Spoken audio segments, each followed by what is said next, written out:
So welcome to this day on Psychology of Change. It's so lovely to have so many of you here with us. I'm feeling very buoyed up by the arrival of spring after this very long winter, feeling very appreciative of sunshine and birdsong and all of that.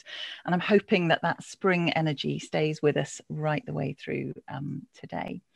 So in terms of who I am. So I'm Benna Waits. I'm a consultant clinical psychologist.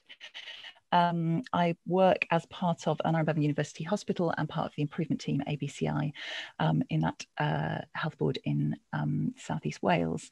I'm here in my capacity as sort of supporting and co-leading the Psychology for Improvement work that we've been undertaking for just over the last year, that's been funded by the Q community. So we'll post a link to that at the end of the day, so that if you want to find out more about that. But that piece of work's been very active in spite of the pandemic, and is beginning to reach its final stages. So you'll hear more from us in the weeks to come in terms of resources that we want to make available for people. So this is our team supporting today. I'll introduce Kate in a moment.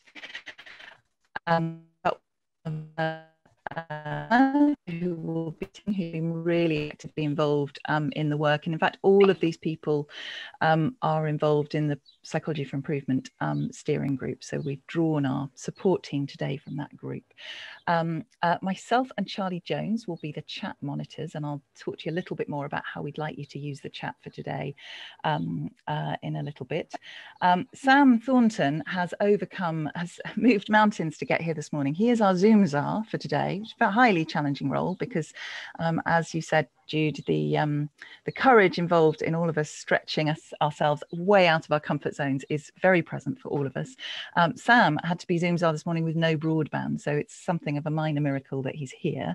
So we're hoping that that will run smoothly from here on in, but please bear with us if there are some challenges. We've got Rachel Trask on timekeeping, and in fact Laura is going to be supporting her today, I think. So that's the team that are kind of sitting around this this day. So in terms of housekeeping, and I'll pause at the end of this housekeeping bit just to make sure I haven't missed anything. We're going to be recording the session, so if you don't want to be recorded, please just switch your cameras off, although we'd ask you to, we've got a whole range of activities for you over the course of the day, so please put your cameras back on for the small breakout sessions. Those won't be recorded. We invite you, and it is only an invitation because we appreciate that life is challenging and difficult, and many of us have multiple responsibilities and roles. But if you are able to, please switch off your emails and phone. This is a day that we're hoping will help people be really present and involved and engaged. We've done a lot of thinking about trying to make it a day that you feel involved in, to try and overcome that frustration of not being able to be in a room together, which is what we'd really hoped this day would be about. So please try to be present. If you can't, so if you are pulled away, we ask that you leave the meeting and rejoin it. We'll readmit you, but that just means that if we end up scrambling to break out and it's a pair, somebody won't be in a pair with kind of nobody at the other end. Please leave comments in the chat, and I'll say a bit more about that, but please kind of react, respond, contribute. We want this to feel like a community, so please contribute. Do mute yourself. We should be able to mute you, but mute yourself when you're not on, so we don't have background noise unless you're speaking or asking a question. And we'd really like this to feel like a safe space, so please listen to each other and respect each other's views. We'll have an evaluation form coming out to you. That will be emailed, but it will also be posted in the chat. My feeling is generally it's much easier to evaluate an event when it's fresh in your mind, so look out for that towards the end of the day. And you'll have seen from the timetable, and you should have had emails about this, at the end of our day. So we have programmed in some listening spaces for those people who've signed up to them in advance. So that's 4 till 5. So it's an opportunity to participate in that practice. We're also going to keep the main room open 4 till 5, and Kate has agreed to stay with us. So if people want to stick around at that point, you're very welcome to. But the programmed day finishes at 4. We're aware that it is a long day, 9:30 till 4, and completely understand if you want to head off at that point. So in terms of our Google Doc, this is an initiative that we thought might be helpful for capturing people's thoughts and views. And what I'm going to explain to you now is how you use the Google Doc. How much is left? Oh, somebody's not muted, I think. If you can just check your mutes. I just heard a disembodied voice from somewhere. So Sam, I think, is about to post. I can't see the chat, so I'm hoping Sam's able to post the link to a Google Doc. So what we thought was that the chat function can sometimes get very, very busy, a bit overwhelmed, and that it might be helpful for people to have a space to collect together their feedback, their learning, their longer term questions about this work. So for us, this is a piece of work which we see as very much ongoing. So the field of psychology for improvement feels like absolutely one that is a developing, evolving one. And we really want your involvement in that to kind of co-create that with us. So the Google Doc will be something that we can take forward and pick up your kind of thoughts within. So you'll see, if you click on the link, that you will have a section for feedback, so ideas and comments that you have about what Kate's presenting to you, your learning, any particular kind of key insights or ideas, and any longer term questions. So that's what the Google Doc is for. The chat, or any more burning questions that you'd really like us to try and pick up today, or any themes that you feel you'd really like us to be picking up over the course of the day. Charlie Jones and myself will be monitoring the chat, and we might come to you. If you post something in the chat, we might say, for example, Fiona, we noticed that you kind of posted something about this and, you know, wondered if you want to say a little bit more about that. We've got 2 sections in the day where we'll be picking up some of the themes in the chat. So I hope that makes sense in terms of the difference between the Google Doc and the chat. We'll have to see whether it feels helpful and whether it works, but it's over to you to kind of use it as you want to. Okay, so this is, we were aware that with so many of you being here, we couldn't have a kind of talky, a fully sort of talking warm up and hear everybody, but we thought it'd be really interesting to see where you all are. So you should see at the top of your screen, in fact, for me, this function is hiding slightly underneath my camera, but you should, Kate, thank you so much. So for those of you, so most of you are joining from the UK, so we would invite you to use the annotate function. So if you click on annotate at the top of your screen and then click on stamp, you should be able to put a stamp as to where you are on the UK.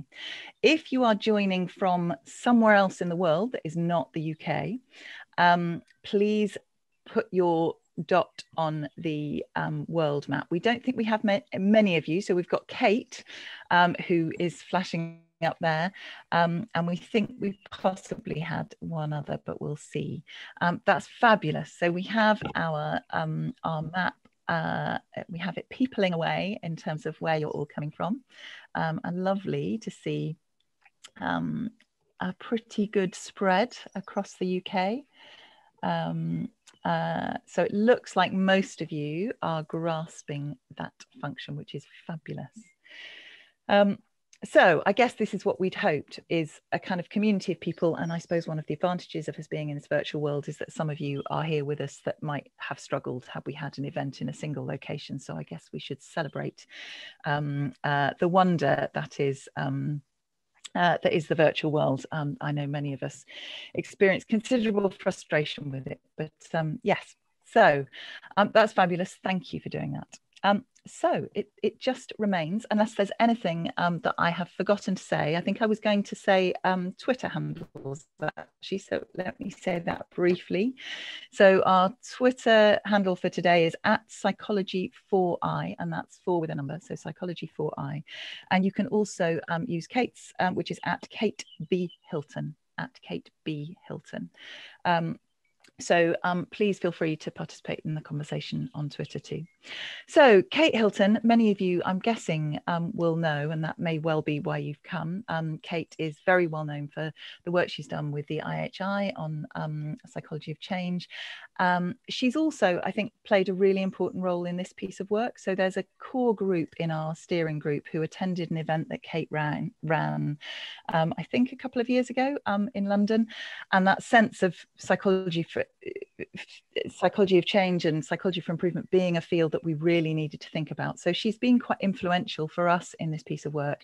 And certainly when we got the funding, one of the first things we knew we wanted to do was invite Kate along to share her thinking and to spend some time with us, because certainly those people that worked with her before found it an incredibly energizing and inspiring day. So Kate, it's fantastic to have you here with us. I'm going to hand over to you now. So let me just stop my sharing and hand over to you. Thank you, Benna. I would be completely remiss not to give a huge shout out to Benna and Rachel and Sam and Anna and Charlie for all the support and planning and feedback that went into the design for today, and the support roles they'll be playing all day with us, and of course for inviting me to join all of you. I'm really delighted. Thank you to all of you for making this day together. It is going to be a great day. We have so much fun ahead of us. Yeah. And so we're just gonna dive right in. And I'm joining you, as the map indicated, from Hanover, New Hampshire, here in the United States. And I would be delighted to also join you at some point in person in the UK. I'm not quite vaccinated yet, but as soon as I am. All right, so here we go. So this is the plan. This is our plan for today. And I hope you all have the agenda. This should sort of be spelled out there, as well as the timings for today. But really the plan is to do sort of a high level overview early on around the framing for this work. Then we'll get into the 5 domains within the psychology of change framework. And we're going to play around a little bit more time in some than others based on historically where people enjoy learning new things within the framework, and we'll be practicing things, trying them on for size. So it should be a very much a roll up your sleeves kind of day, and we'll be doing a lot of breakout work. We'll be doing some individual work. You'll have seen in the materials that were sent to you a variety of different exercises, and so it should be very interactive. We'll take times for questions and reflection, take times for break, and so you should have everything. I would encourage you, if you're just sort of gathering yourself for the day now, to go back to that email and download some of those materials so that you'll have them at the ready. For those that love to have things printed out, go ahead and print out any of the exercises so that you have a chance to work with them on paper and pen.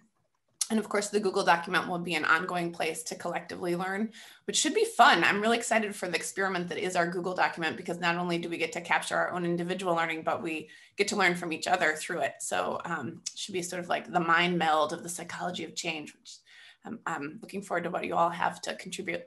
So yeah, and there it is, the Google Doc. And I love this bottom one, the bike rack. There are going to be things that come up today that we just won't have time to get to. But that doesn't mean that there won't be spaces and places together within this community to continue to answer and address some of those questions. And that is our hope for this community, that it will be an ongoing group that will continue to do learning and exploration and exercise your own agency and leadership about this content area and how to take it forward in your own place or across your places with each other in new collaborative ways. So, so please, if you have little insights about that and we just don't get to them today, I know that part of the intention for this group is to create space to do just that. And to deepen and further explore anything that comes up.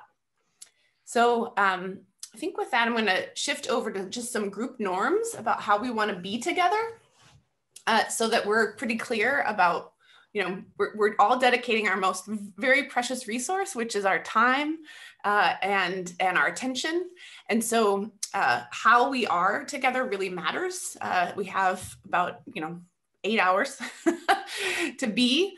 And so how should we use it? What should we do? And so the first set of norms I wanted to go over and invite us to consider. Let me first start with the habits of the heart. So this is something I'm hoping will come through in the chat for you. It was a handout. And this actually comes from Alexis de Tocqueville, who was a French aristocrat who came to the United States in the early 1800s to study the newly formed democracy. And he coined the term the habits of the heart, based on what he observed as people freely associated with one another. And he said that the mother of all forms of knowledge was the power to combine. The power to combine. The mother of all forms of knowledge is the power to combine. And what he observed as people combined their resources with one another, freely associating to create new power, was that they had some habits. And so a wonderful teacher named Parker Palmer, we're going to be drawing on some of his work later as well. He teaches at the Center for Courage and Renewal. He took these habits and further elaborated on them, as the first being at the bottom, an understanding that we're all in this day together, right? We're inextricably linked to one another. How you do and how you show up affects how I do and how I show up. So that's number one. Number two is an appreciation for the value of otherness. So even though we are in this together and we're connected, we value we're not the same, that there's different voices, that there's different perspectives and different perches and experiences here with us. And that's what makes it so rich. The third is an ability to hold tension in life-giving ways. I think this is probably the most important habit. This is the ability to see that we might not always agree, but when that happens, to lean in with curiosity and to invite further understanding in ourselves of what we might be missing, or how else we might try to communicate in a way to better support others' learning or our own. The fourth is a sense of personal voice and agency. So this is the idea that even though we are linked and we appreciate one another, we also are here to show up. So an invitation to invite you to exercise your voice in the chat, in our breakouts, and during our discussions, and certainly all day on the Google Doc. And then fifth, the capacity to create community. So community doesn't just happen. It's intentional. It's something that we work toward, that we create, that we make a commitment to doing. And so that's the fifth. So I wanted to start with the first norm around the habits of the heart. How do you greet those? Thumbs up. Do you guys see the, let's see, we should have next to something, the ability to put little, yeah, there you go. Dan's got it. The thumbs up emoji. You guys see the emojis? Are we thumbs up for the habits? Yeah, that's the thing. We have to agree if we're going to do it, right? Okay. And then the others here you see is sort of just an encouragement and permission to bring your whole self to the day. This, we hope, is a very safe place. We hope that you might see some colleagues you know. We also hope that you'll be surrounded by some very new folks that you don't, and that you may show up with your colleagues in certain ways. We invite you just to be yourself today, and certainly lean in towards your own curiosity around questions that come up. And all teach, all learn. So again, we'll be putting a lot of the work on for size. And sometimes it'll be like getting on the bicycle, where what happens as soon as we get on the bicycle? Somebody unmute themselves. What happens as soon as we get on a bicycle for the first time? Sometimes you're a bit unsteady. Fall off. You fall off. You try really hard to balance. Graciously or ungraciously? What's that, Colin? Graciously or ungraciously? Exactly, right? So I really want to invite you all to imagine yourself on a bicycle for the first time. You might imagine a grandchild or child getting on a bike, being super excited. Can't wait to learn this skill, but also a little scared, and then maybe a little teetery, right? And maybe you find yourself kind of whoopsie, and you catch yourself, or you see that with somebody else. And what we want to really create is just an invitation to exercise that courage muscle today, as we invite you to try and hopefully what are some new skills. So just a real invitation into that as we do some all teach, all learn.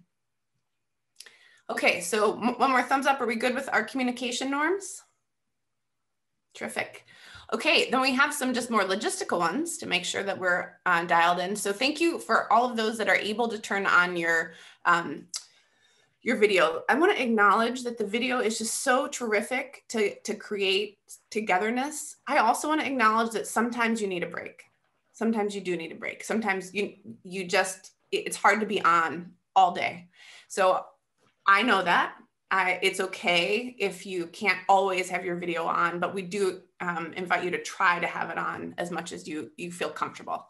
And then certainly just to be attentive and to be with us so we can make the most of our time together without distraction, which is hard when you're on your computer and little things pop up all over the place. So a real invitation to try, if you can, to pretend that we're in a workshop room together where that would not be happening. Or if it were, you would be leaving the room to go address it and come back. And we'll help you with the mute from a hosting standpoint, but certainly unmute yourself too. We want to hear you.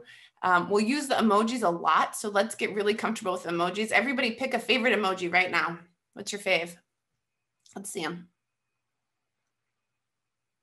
All right, I'm seeing some, not everybody yet. Do you know where they are? Can you see them down there? The reactions, and to go in the reactions, there's also a raise hand function in there where you can put your hand up and down.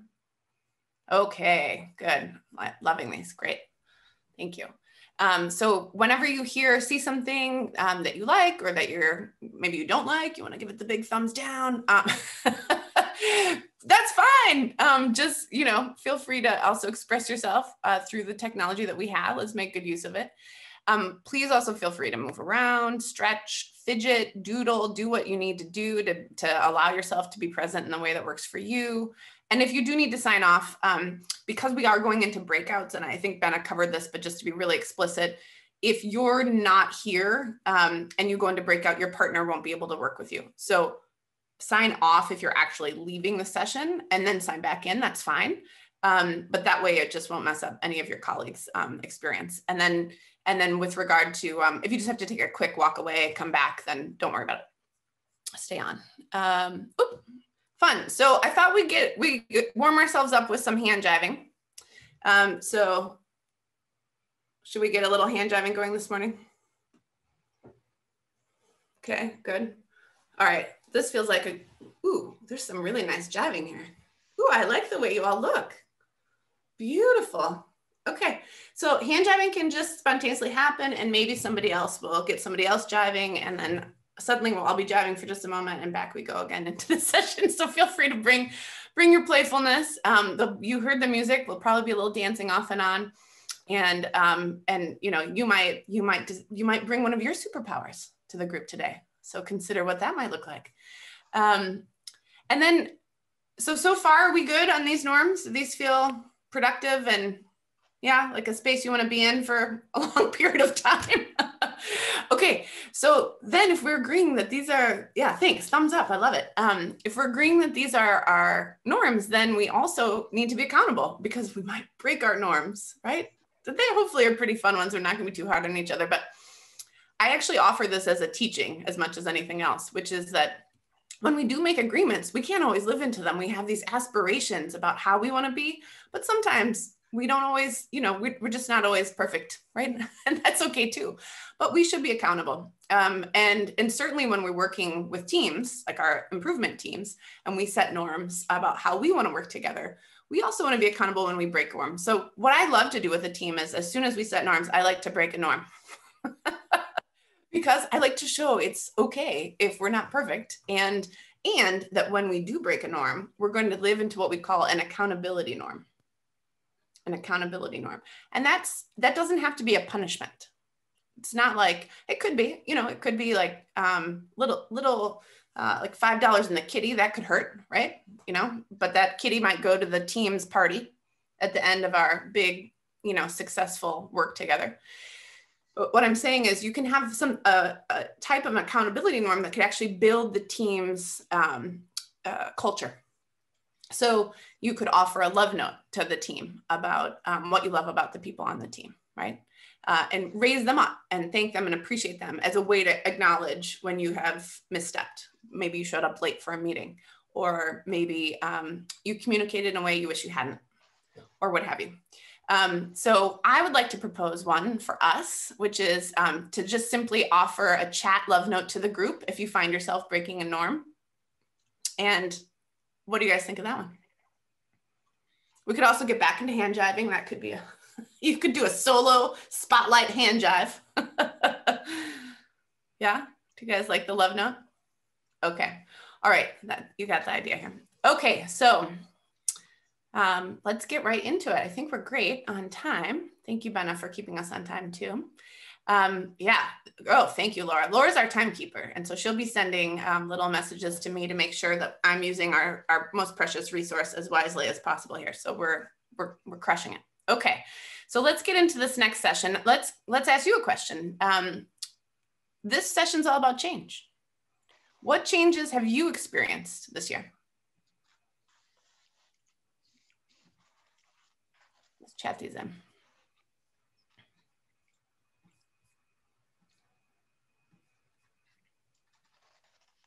Okay, Charlie, what are we seeing in the chat?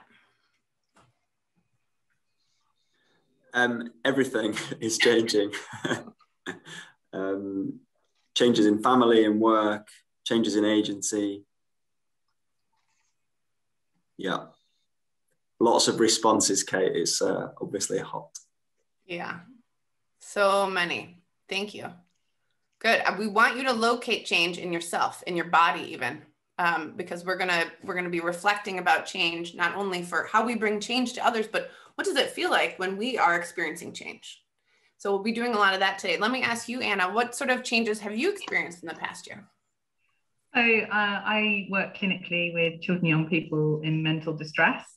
And so for me, I normally go into a clinic to do that. But during COVID, I've only been able to go into the clinic every other week, many others. So I've been seeing patients from my kitchen, which has felt like quite a big change in boundaries. I've had a new co-worker in my cat that seems to love to get my attention by sitting on my laptop just in the wrong kind of moments. I've had to wear masks and get used to having even worse hair than normal, frankly. Having to cope with showing up online, not looking the way I want to look. And then hopping from one meeting to another on various different platforms, to the point that at times my body and my mind has felt like being a battery chicken, really, with very little exercise. And then, you know, the lockdown, feeling the love from people about working in the NHS. There's one road that I drive down to get to the clinic, and every single house had a rainbow in it, and every single house had a message for us on the way into the hospital, which was just phenomenal. Whilst also kind of just feeling humble that we're just doing our job and we are paid to do our job, and, you know, noticing the extremes of my emotions. Yeah, thank you. And I see so many of your colleagues in the chat agreeing in terms of, especially the working from home. Freddie, I appreciate the fear at work. A lot of intense emotions and experiencing so much change, and also feeling under threat in some of that change, very real threat. Also feeling loss and grief this year, big deals. And so, you know, we're gonna look at some of those experiences together today and honor them as part of our change work. And let me just also say, I feel you on the hair. I noticed the first day of spring for me was the first warm day when I could get a hairdresser to come cut my hair outside. I was like, spring is here. I have to say, I also missed actually wearing shoes. And I know that sounds weird, but, you know, I've just been in slippers a lot of the time. These small things have made a difference. Silver linings. Yeah, exactly. Okay. All right, good. So we want to also not just notice the change, we want to also notice what kind of change this is. What kind of change are we even talking about when we locate like all the things that you just laid out in the chat? What kind of change is that? And we want to pay attention to that, because in healthcare, many of us have been trained rather technically to fix people's problems, right? To learn an enormous amount that allows us to develop an expertise in which we can diagnose a problem, which sometimes isn't as clear as we'd like it to be, but often You know, I break my arm, I need to have it set, right? I have appendicitis, I need to get it out. And so ideally, you know, we're looking for new knowledge that provides a quick fix. The extent to which, like in COVID context, would be a vaccine. You know, something that we can deliver that could really help people at a massive scale. That is a technical solution, that it was developed by the experts like you and I. Well, maybe some of you, but not myself. I don't have the expertise to develop a vaccine. However, what you've named in the chat, I have, in fact, not yet seen a technical challenge. I have seen the types of change that requires our own learning, that we as the stakeholders with lived experience of the problem, we are the ones who solve it and keep it solved for ourselves, for our families, for our colleagues, for our communities. And we don't just get there overnight. You know, think back to a year ago. And when you first started experimenting with some of this change, how did that feel? Just close your eyes for just a second and just take yourself back to a year ago March and locate in your body the things you were experiencing.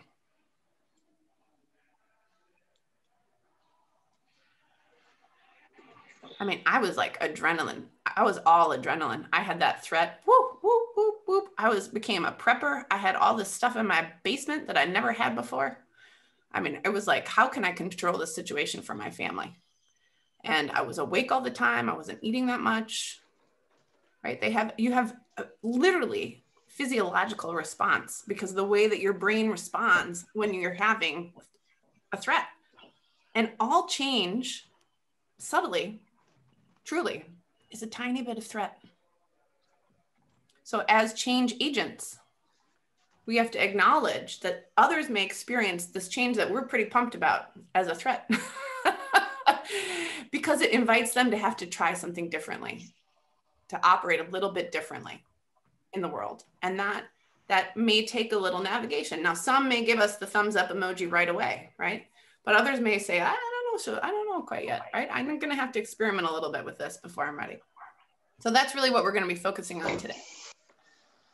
So let's shift that focus from our own experiences to experiences with others. So in your improvement work, right?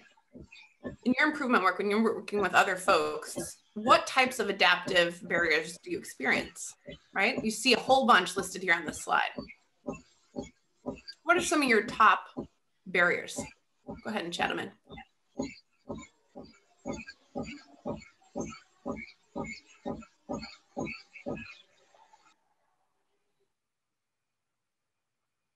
When you're working with your colleagues to advance improvement work, innovation, change, something to make things better for your patients, for your colleagues, what gets in the way when we're working on adaptive change? What are we seeing, Benna? Oh, you're muted. We're seeing things like lack of buy-in, fake buy-in, ego. Not getting the basics right. Yeah. My lack of clout, power, motivation. Terrific. Ego. Yep. Okay, I want to invite folks now. We're going to get you in your first breakout. And in this breakout, we're going to invite you to reflect with another colleague about how this comes up in your work. What actually is happening? Because today, in a sense, we're workshopping this. We're workshopping your adaptive barriers to change. So we really need to be clear about what are they? How do they show up for me in the work that I'm doing? So I think with that, Sam will magically move you. So what were some of the things that you heard? We chat in a few things that not that you shared, but that you heard from the partner you were with.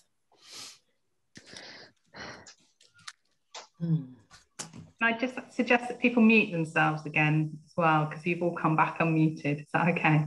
Thank you. Maybe but I'm going to invite one person to unmute. How about Jude? I love the name Jude. Jude, would you unmute? Are you able to unmute? I cold called you, Jude. I totally put you in the hot seat. Are you okay with that? It's okay if you're not okay with that. I'm noticing Deirdre, I think, put her hand. Oh, are we good? Kedar, you're Dr. Kedar, you're not mute. Thank you. Deirdre put her hand up. Kate, Deirdre, should we come to you? Sure. Yeah, I think maybe Jude couldn't figure out how to unmute. Sorry, Jude. All right. Okay, we'll try you later. Deirdre, let's hear. Oh, are you able to unmute? Maybe no one can unmute. No, I can unmute. Sorry, I had on and then that was me. That wasn't the thing. No, sorry, I was talking to Pauline and she was saying that, you know, when people are asked about change, if it's still within their comfort zone, that's okay. But it's when you're been asking people to do that thing that's new and outside their comfort zone. And obviously with COVID, there was a lot of that. There was a lot of untried. So yeah, that's kind of, we talked about that. Yeah, terrific. Great. So, you know, new habits that need to form. Oh, Jude's got it now. Are you gonna? Yes. She's got it. I had a great chat with Liz. My experience of change, and I've been working in the NHS for 30 years, and whenever we talk about reorganization or transformation or reconfiguration, so many people say, let's just wait until the new government happens, we get the budget sorted, the chief exec gets replaced. There's always, well, in my experience, there's very frequently a reason why we can't do anything just yet. So the waiting feels more self-soothing in my experience than the doing. So there's a whole list of reasons why we can't, and it seems to soothe the soul. So the reasons, I think, are quite elaborate when I ask, why can't you do whatever it is? Isn't inertia a powerful force? Thank you, Jude. That's terrific. I mean, it's terrible, actually, but you know, it's insightful. I might sometimes call on people like I did with Jude, because I'd like to hear from just about everyone before this day is over. You know, if you just, and I want to see if you're still with me. So how about you, Alan? Alan McKinsey? How you doing, Alan? It's nice to see you. Hi. Yeah, good. Thank you. How are you? Good. So what I heard about was the sort of perception of energy depletion. So due to the pandemic, people are feeling tired and on their knees, and as a result of that, it's just another thing. It's almost that straw that breaks the camel's back sort of idea. Yeah, great. Okay, so we're going to talk about some antidotes to all of these today, to inertia, to low energy, to competing priorities. So thank you for what you shared and what you shared with each other. So let's just zoom out for 1 sec. I'm going to go through this part really quickly, but so bear with me. But I do want to just do a little framing around why does it matter? Why are we doing this? Why spend so much time thinking about the psychology of change? And does anyone know who this lovely lady is? She's British. Come on. This is Doris Lessing, one of your Nobel laureates. She wrote the book, The Prisons We Choose to Live Inside.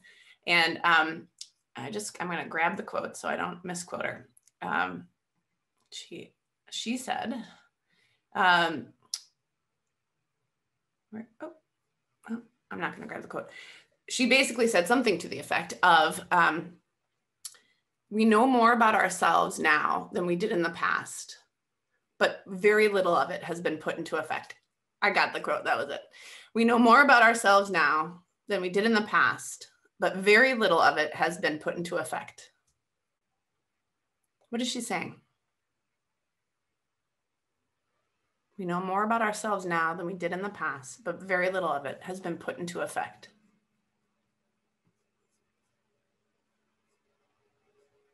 Yeah, Liz. I guess we're very good at describing problems, but not very good at solving them, taking action, really. Yeah, we know. We have an economy of knowledge. Boy, do we ever. I mean, look at the evidence that we produce. Look at the evidence that you produce. Look at the evidence that some tiny part of a discipline that you're involved in produces every day. How many journals you have to keep up with. We know more about ourselves than we did in the past, but very little of this knowledge has been put into use. You know what we love to solve? Technical problems. We love new knowledge. But taking that knowledge and putting it into action, there is a big gap between what we know and what we do, right? And I think about this, my background is in organizing. I think about this in terms of power, that we have a knowledge economy, but what we need is a power economy. What we need is to develop power between us. And what I mean by that is the ability to bring together our assets to put that knowledge into effect. And this gap, this line here between what we know and what we do, which is only ever increasing because we generate knowledge at such a like exponential rate, we cannot possibly keep up. This is what I call the justice line. It is an injustice, and that is what Lessing was pointing out. It is an injustice that we can't keep up with what we know to do. Now, we aren't perfect. We need accountability norms and so on. We have aspirations, right? But this is an issue for many of us about seeing something that we know is wrong and that we can make better. And that's what improvement has always been. It's always been a justice movement around making things better for patients, making it better for colleagues, and so on. So we're part of that in the work as a change agent. And this is Anna's slide. Anna, do you want to speak to it? Yeah, very happy to. This comes really from Marjorie Godfrey's work at Dartmouth Institute, where she says that when you break improvement down, 20% of it is the technical side of it. It's the evidence, the measures, the tools, and the methods that we use as improvers. But then in the improvement journey, 80% of it is really about people. It's about the psychological or adaptive things that we need to do to kind of use those tools. So it's about team and group dynamics, it's about culture and leadership, it's about behaviors and habits, it's about power and the quality of relationships. And essentially, it's also about trust and trust in each other, which is why teamwork is so important for improvement. And it really taps into the kind of questions about why would anybody be motivated to get involved in change or improvement? And what can we do as improvers to try and stimulate that sense of engagement and involvement? Terrific. Thank you so much, Anna.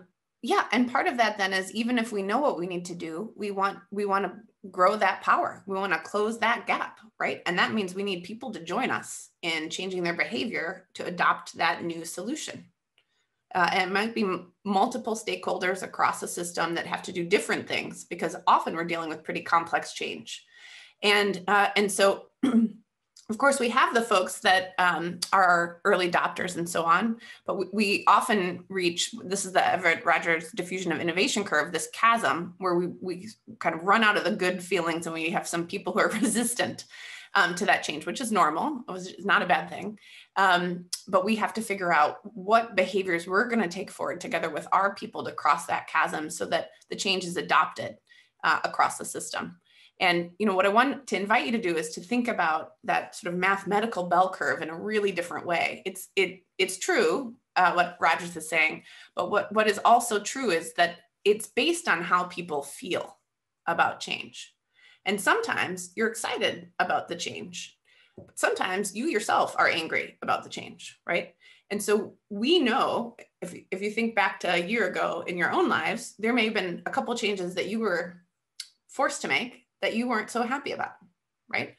And what it's like when we're forced to make a change versus something that we choose to make.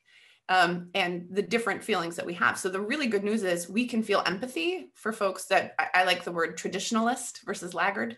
That's just the person who's not feeling ready because we know what it's like ourselves. And we should expect that because many people encounter many different feelings when they encounter change.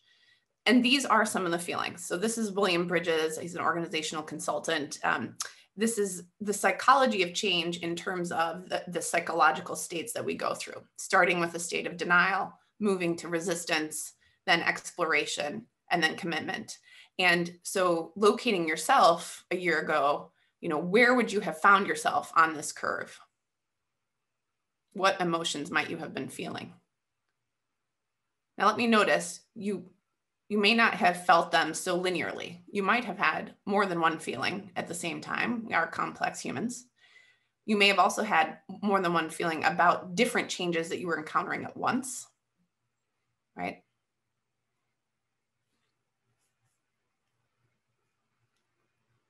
How about Anna Lewis?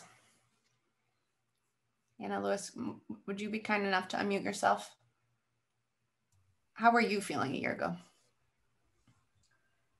I'm trying to think where in that quadrant, but I would say what comes to mind is kind of a loss of control, not kind of knowing what I thought the world was about anymore. So maybe would uncertainty fit? Yeah, uncertainty, but maybe a bit more fundamental than that. A sort of everything normal seems to evaporate very quickly. Yeah, disoriented even. Yeah. Yeah. Thanks. And how do you feel today, Anna? I guess kind of evolved to it, hopeful that it will still change. And you know, seeing glimmers of hope for that, but feeling that what we've all gone through in the last year will never quite leave us. But yeah, less in that sort of what the hell's going on space, and more in the we can cope with this even if we're not comfortable with it space. Yeah, thank you, Anna. And I think yeah, colleagues are also chiming in the chat here around feelings on the more on the left side of this, and curious as to how you all see yourselves today. I find that I'm starting to feel, I'm feeling some anxiety about getting back to certain things, which is really like, I never imagined I would feel that way. It's like a year ago, that was inconceivable. So I'm starting a change process again. Good. All right. Hopeful and excited. Good, Jason. Good to hear. Yeah, going backwards. Yeah, Simon, do you want to say about people going backwards?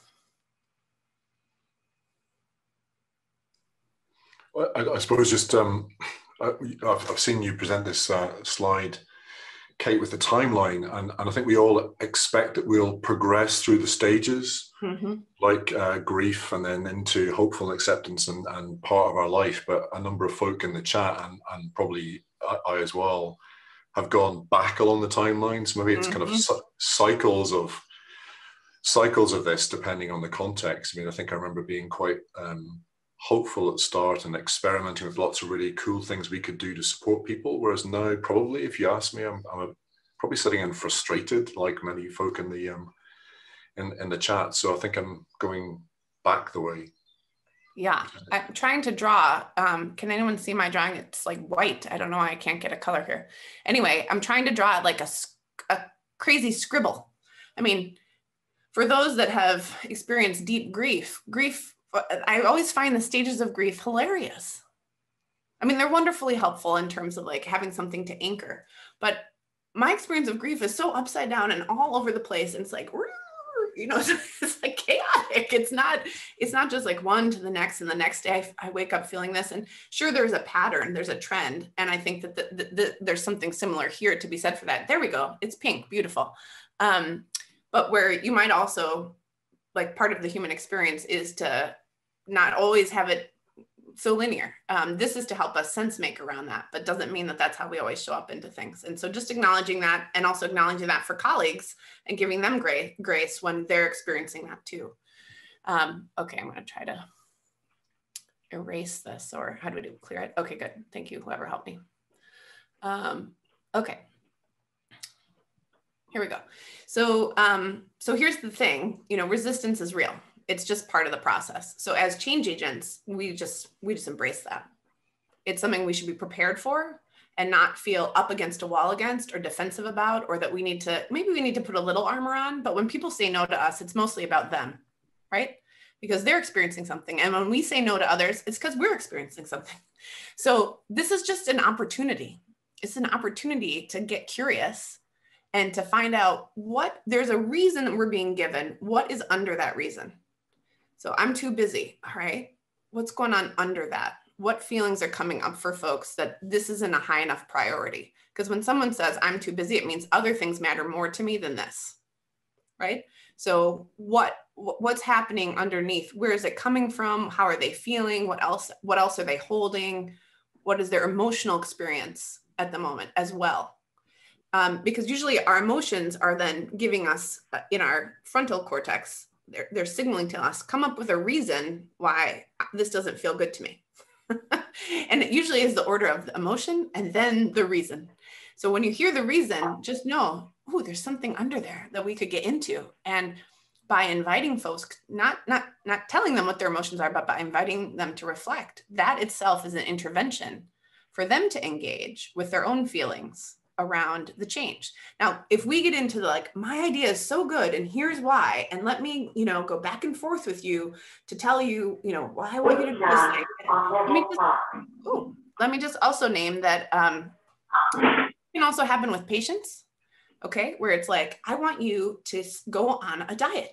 And we've talked about this every year. I see you and what's going on, and, or whatever it is, right? Take this medication, do this thing, and, take this vaccine, right?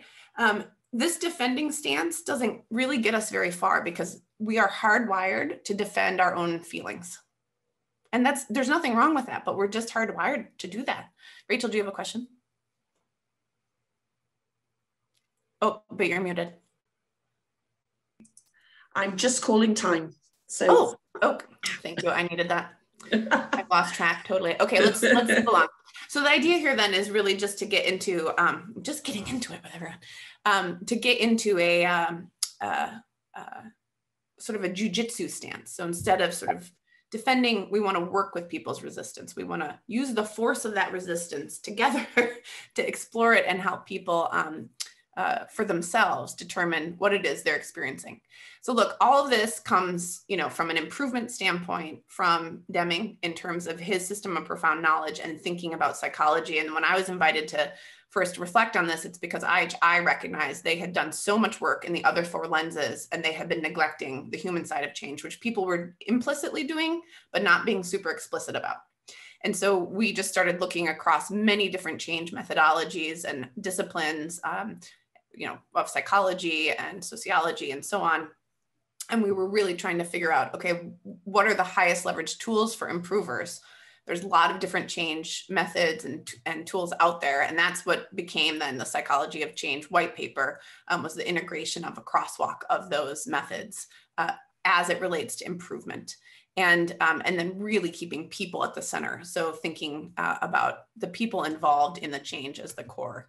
And this then, and we're going to talk about agency quite a bit today, but it's really about activating their ability to, or it could be an individual or a group, to choose to act with purpose, That means that there's choicefulness. You have to have the courage to get back on the bike, right? The emotional resources to choose to act in the first place, and the power, the ability to actually get on the bike and pedal. And so we need both in activating people's agency. And so the domains that we talk about, these domains here, are domains of different practices. And we're going to look at all 5 of them today.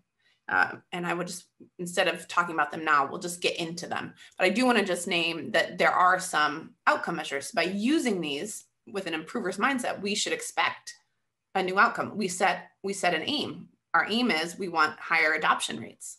We want increased sustainability of change, right? And we can measure that. And so we can do that by seeing, as people pick this up, is it sustainable? Is it something that we can move through the Everett Rogers diffusion of innovation curve and make this a part of how we do business? And we might also then see these secondary measures, which are associated with activating people's agency, including increased joy and feeling autonomy and control over your work, finding meaning and purpose in it. That allows people to exercise more discretionary effort. By that, we mean they show up, they volunteer to do these things, even though it may not be part of their deliverables. And we also see lower burnout and dropout as a result. So paying attention to the human side of change is really critical for great improvement. It's also critical for joy in work. So it's a very related field. Okay, so let's get into then a quick poll. We want to know from you, and I know I haven't properly introduce you to all of these, but hopefully you've had a chance to see the white paper. Which of these domains do you feel already well-versed in? You feel like I have some assets here, I know some change methods here, and I like using them. So we have some real expertise in our first domain of the day, co-design, terrific, and then co-production as well. We've got some intrinsic motivators here, and then less so in D&E. So this is the flow that we're going to go through today. So that's really great. We're going to start strong, and then we'll build off those assets as we go. Let's go to our next poll question. Our next poll question. Are you guys seeing the results? Did you see the results too, or just me? Okay, great. Oh no, they didn't see it. I think we have to share results. Anyway, just so you know, you came out high on co-design and then co-production, and then it just sort of like dwindled down all the way. That's how it looked. Now we're asking you what you're most curious about, where you feel like, ooh, this is where I'd like to play the most today. We're seeing unleashing intrinsic motivation, which is good. We're going to actually spend quite a bit of time on that and distributing power. And we're going to spend our next little section here on co-design and co-production. And we've actually shortened that time because you are trending towards what we normally see, which is that normally people feel more comfortable in those spaces and are more curious about the intrinsic motivation, distribution of power. So nice to know that we have a pretty, you're pretty average. No, I'm kidding. All right, so let's get right into it. I'm gonna zip us along. Let me just ask you, some of you will know this, some of you will know this. If you know this, give at least a beat for others to try to answer first, okay?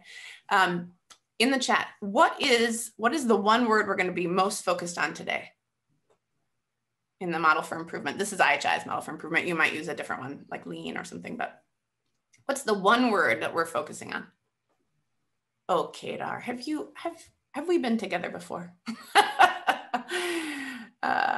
Okay, it is we, but usually people are like, we don't know, but it's we. And here's the thing, we're always thinking about the aim and the measures and the change ideas and the tests, and let's get right to it and let's go, go, go. And we forget that there is a we that is an assumption in every single one of these questions. We don't have an aim if we don't have a we, right? We don't have measures without a we. So we want to pay very close attention to the we's in the room, starting there, right? So just really locating, like, where is this in our frameworks for improvement? It presupposes that there's anything to get done, is that we have some people that are going to work together. And that is why we have to pay such exquisite attention to those folks.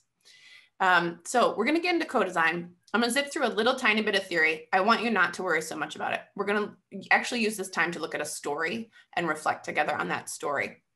So just want to name sort of a definitional term. What we're thinking about when we think about co-design is that when folks are designed with instead of designed for or on behalf of, or to, sometimes we design things to people. And that's pretty common because we're in a service industry where we do things for others, right? And so it's acknowledging that in activating people's agency, we want to adopt an additional approach, which is a with approach, a co-design approach to joining together to design some work. So we can take the best of the assets that all the stakeholders bring, both the internal stakeholders and the external stakeholders that are affected by this change, and allow them to be co-authors of what that change should look like, because they're the ones that are going to also be taking it forward, and therefore it has to be workable for them. It has to work. Now we have to recognize, of course, that we have biases in the design process, and so do others. Right? And that's wonderful. It gets to our second habit of the heart around valuing otherness, right? But it also recognizes that, we may need to do a little work on acknowledging from our perch, from our experience, from our identity. This is what we often see or think or feel. And same thing with others. And so just acknowledging bias. And if you'd like to get more attuned to your own bias, you can always use the Project Implicit test online. It's shared here in the slide. and it's just important to acknowledge that as you begin the design work with your teams is to say, here's where I'm coming from, where are you coming from, whose voices are missing that we don't have yet, because we may be already biased as to how we're developing this. And who's involved in this? Well, we have to ask who our people are then. Who are the we's that are affected by this change or this improvement? And so the second thing we can do is to map our actors. So we're not going to map them today. This is an exercise I'm inviting you to practice at another time. And you do, I think we're going to also upload it here, but it's your second material of the day. And an idea here is to just know your people. Figure out who are the constituency. The constituency are those who stand together. Constare is Latin for those who stand together, who are affected by the change. The core folks that, again, have a reason to want it to be workable to them, and drawing leadership from those core folks. And then also recognizing who else you have that are going to be strategic, especially across your system, senior leaders, external funders, who may support you, or other efforts that may be competing with yours, that you share some values with that could support your work, as well as anticipating sources of opposition along the way. So mapping actors is a great way to begin the co-design process. And then another way is to also be constantly amending your people-driven aim statement, but focusing in your aim statement on the who. Making sure that the who is front and center in terms of we are co-designing with whom, right? Who are we before we even can name what the aim might look like, and paying attention to literally naming names. You know, myself, Anna, Charlie, Benna, Rachel, Sam, you know, we are co-designing with all of you here today, this terrific session that we're going to have, hopefully terrific. And so on. So I think with that, I'm going to turn it over. Those are some exercises. I know this is an area where you remember, you said this was something you're most comfortable with. That's why we're not going to get into a lot of practice on this one, because that's what we often see, but you still have an exercise to work with as we go on. You know, you can take this forward over the weekend and map out your actors and your improvement work if you like. And, but Anna, I'm going to turn it to you to share an example of what this looks like in practice. Lovely. And I'll tell you when I need the next slide, advancing, Kate, okay?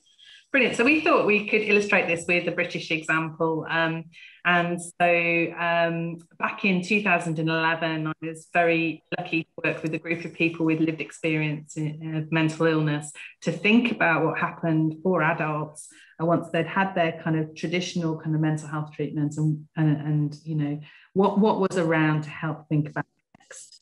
And there's a concept in mental health called recovery, which is a definition that's very kind of personal to everybody. You know, some people make 100% recovery from a mental illness, but for some people, it's much more like a long-term condition. And particularly for those people, it's about kind of almost redesigning or rethinking the life that you want to have as you kind of adjust to that kind of long-term condition. So we got together and we started to co-design an approach to thinking about how we value people's lived experience as much as traditional kind of mental health interventions. And we started to co-design a thing called a recovery college, where people with lived experience not only designed an educational experience, but they actually co-delivered it as well. So it stopped being traditional healthcare and it was started to be this kind of more of a community approach to supporting people after they'd had a diagnosis and treatment. And it was just an incredible experience of kind of helping people to think about what was it that our local community wanted and needed, and how do we get everybody involved in that process. And through that design, we also kind of did quite a lot of work thinking about sustainability and how could we test this, and what would we need to measure whether this was a success or not. So I'll talk a little bit more about that in a minute, but I wonder whether we should just show you a film that was created by people with lived experience about the Recovery College, just to give you a flavour.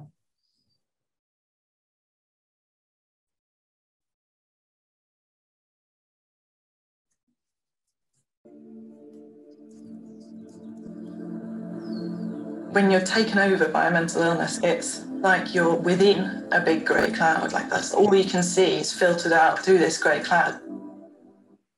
Oh, sorry, me.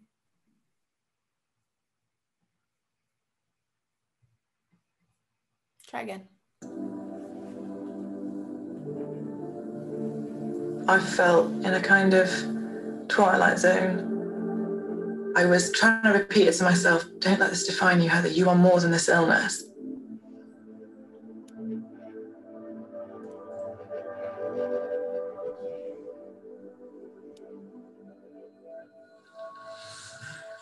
I was working as a vet and started getting unwell and got to the point where back in 2012 I was admitted to a psychiatric hospital.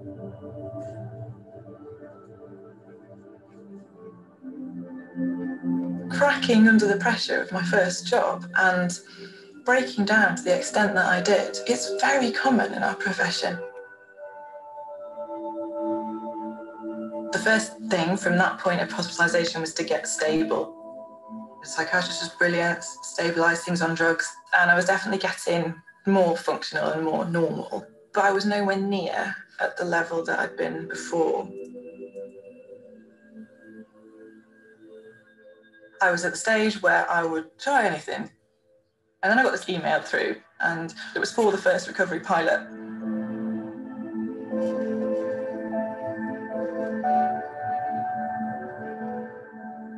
One of the most powerful ways that the college works is it's run by people who've experienced mental illness.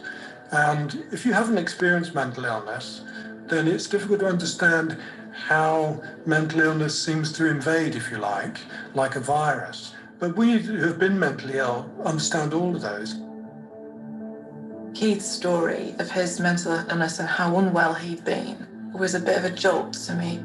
Here he was saying that he'd fought paranoid schizophrenia and he'd had it for years, and it wasn't just somebody lecturing me, it was this guy who'd lived through this, who'd applied these things and who'd worked hard on it, and he's an absolute success. The Recovery College is a learning technique, which is probably different from anything that the people have experienced before. This is a model using the idea that I can learn to recover from my illness because other people have learned too. The Recovery College teaches you to self-manage. You start taking control yourself, and it gives the power back to you because you're not a patient anymore. You're a student, which automatically takes you from somebody who's broken and needs to be doing this to get fixed to somebody who's chosen to do this. I started a new job and it's another vet job, and I'm going back into it not as a diminished version of my old self, but as the same. I'm still capable, I can still do this, I still have the knowledge. I'm a whole person, not just a mental and physical set of illnesses.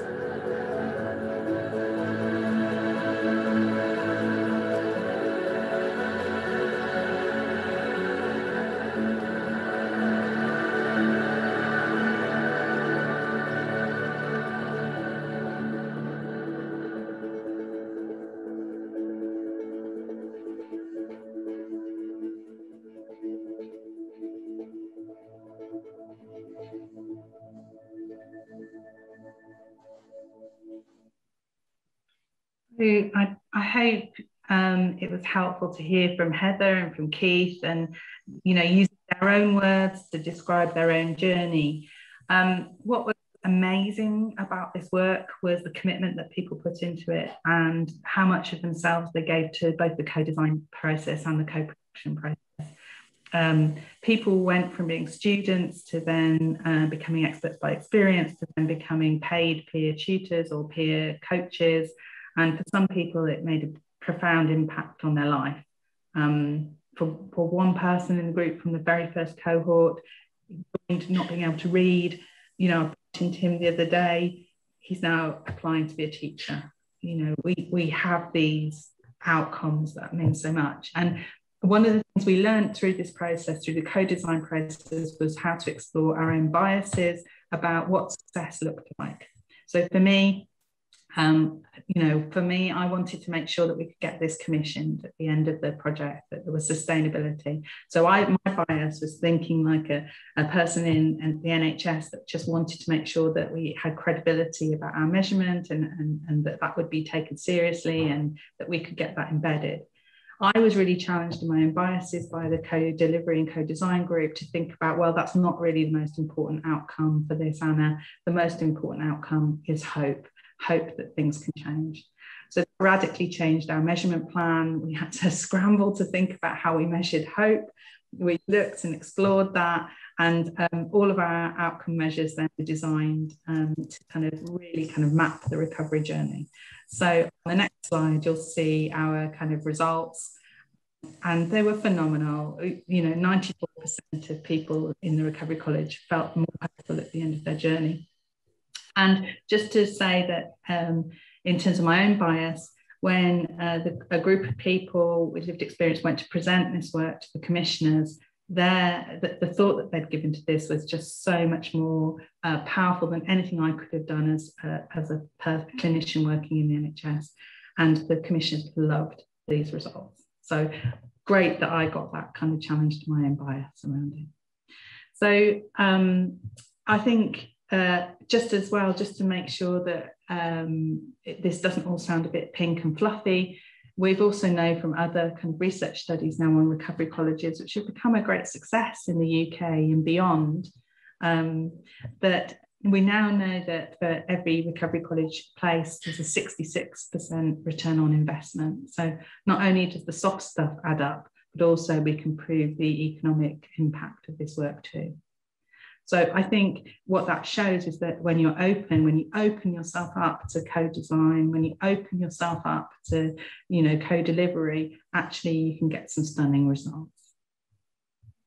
Okay, so let's move to the next slide then, Kate, shall we? So I think as well, what I've learned about the psychology of improvement is that you have to have a distributed leadership approach, passionate distributed leadership approach.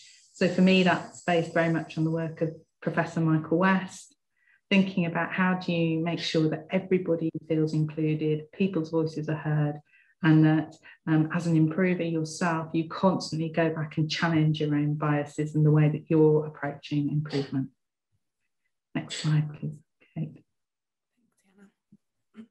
So in the chat, maybe it'd be lovely to hear about one or two actions that you feel that you could kind of take in the next kind of, let's say, the next 3 months that might help you in your work move towards increased co-design. So let's feel free to just put a few ideas in the chat box.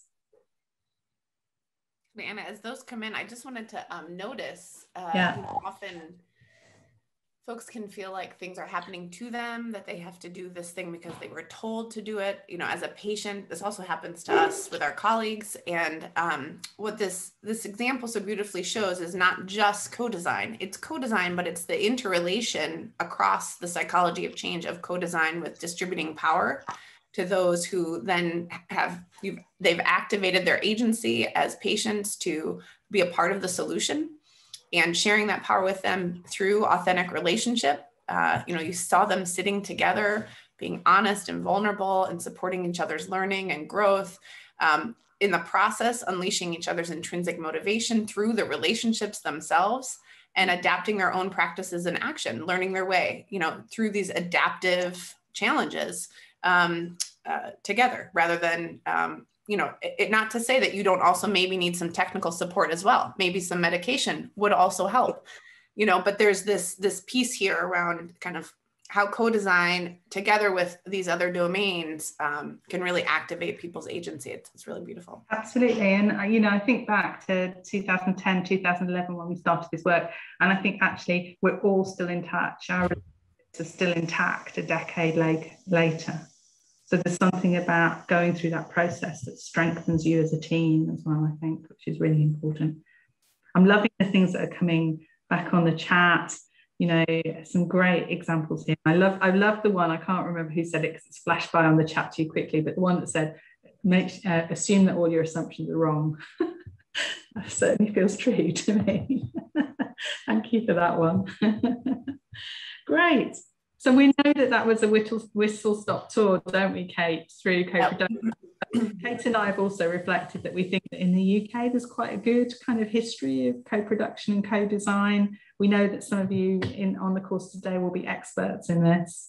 And so I know that was quick, but I think there are lots of good examples out there to draw on if you want to learn more. Yeah. All right, well, let's just keep on moving. We're going to give you all a break in about 20 minutes, so we want to get you there. Thank you, Anna. So now we're going to jump into then sort of the sister domain of co-production. You can design, but you also have to produce, right? And that happens through our relationships with each other. And the question is, what is the character of that relationship? Is it one in which we have real trust and authenticity, the ability to be psychologically safe and vulnerable with one another? What are the types of behaviors that we need to create a container for that type of relationship, right? And so we're going to look today specifically at asking open and honest questions. And Anna has kindly also agreed to lead you through this section. She and I have had the pleasure of working together on some co-production sessions in the past. So I wanted to just tap the wisdom of the assets in our room, including Anna. So Anna, back to you. Great, lovely. Should we go to the next slide? So as we've kind of already mentioned, really, one of the key elements of co-production is treating people as assets and not burdens, and taking an appreciative approach to this. And really kind of sharing that responsibility, distributing that leadership, and ultimately sharing power and being quite explicit about that kind of power sharing. So should we move to the next slide, Kate? So a core part of that is to stop kind of telling people what to do and to really get to a point where intrinsic motivation kicks in, and we're all about what, how do we all work together to support what we want to do, and what, how do we get that to be a really genuine aim for us in the process. Next slide, please, Kate. So one of the things I've discovered through my work is that it really takes a real honesty with yourself to kind of be involved in this work. You have to have an open and honest mindset yourself. So you have to be thinking about what are your biases, how do you receive other people's intelligence. You have to notice when somebody comes up with an idea, when your immediate response is kind of a bit of a hackles at the back of your neck. You have to go away, you have to be insightful, and you have to think about your own kind of emotions and what's tapping into that, really. And we have to practice some things which we do all the time, but we quite often do them badly. So we listen all the time and we talk all the time, but quite often we don't use those two skills to kind of really help us think about creating this kind of co-production approach. So two of the things we're going to major on in the next kind of few slides is really thinking about how you ask open and honest questions, and how do you deeply listen in a way that also encourages that person to explore their own kind of inner world and their own kind of thinking. So the purpose of these questions really are to try and deepen knowledge and make explicit things that might be implicit, and bring that out into the kind of conversation. And to support another person to listen to their own kind of inner truth and wisdom. And if you get this process right, it helps us to not make an assumptions about what an answer might be. So a really good open question is when you genuinely, when you ask it, you have no clue what the answer is going to be. You're really kind of interested in what it will be. And you're not kind of closing down the kind of conversation. So we're going to get you to practice this in a minute and trying to do these two things really, really well, where you genuinely ask an open question and you genuinely deeply listen. So let's kind of give some examples, shall we, Kate, of good kind of open questions. So good ones are things like, how do you feel about this? What's your biggest hope? What's your biggest fear? When you faced a similar issue in the past, what did you learn? What would help you now? And who might support you? What's holding you back and what's urging you on? Now, you will come up with creative and inventive ones in the next exercise. But what we'd really love you to do, we're going to put you into pairs and we're going to give you 7 minutes. So And we're going to repeat what we did before, which is you're going to talk about the adaptive changes that you've had to lead over the last year. And this time, the person you're with is going to practice asking you as open questions as they can and listening to your answers. We're going to have 7 minutes each, and then we're going to switch. Okay? Is that clear for everybody? And what we really want you to pay attention to is maybe the difference from the first conversation you had compared with this conversation now, where you're going to really try and use these key skills. So let's debrief. How was it? What was it like when you were asking open, honest questions? What was it like when you were the asker? Maybe we could hear from Dan. Hard. Why, Dan? Tell us. It is. Why was it hard? Because I suppose it's holding the cognitive ability to be listening and listening with, listening to try and understand, listening to try and empathize, but also then trying to think, hey, I've got to ask a good question next. What's this really good question that I'm going to ask? So holding those two bits of my brain together was really terrific. Difficult. That is it. I mean, it is, when you're listening to understand, you probably aren't having that other bit of your brain, right? And so you might find yourself having a pause. You find yourself having a pause because you've finished listening. And then you do have to think of what the question is. So just an invitation when we ask open and honest questions to also create space for pause, right? Mm-hmm. So that you can be present and then you can also receive and come up with the next question. But you're right. And Dan, let me just ask, did you find that you wanted to fix what was being, like any problems that were being solved? I see Andrea nodding. Did you? No, I suppose I didn't. But, good. Yes. Good. And Andrea, you're nodding yes. Can you say more? I did. I thought I was doing okay with the questioning, and then it got to the last. I went, well, I think I know what your problem is. And then I go, oh no, I'm not supposed to say that. That's beautiful. See, I love that you just sort of toddled off the bike just a bit, and then you course corrected.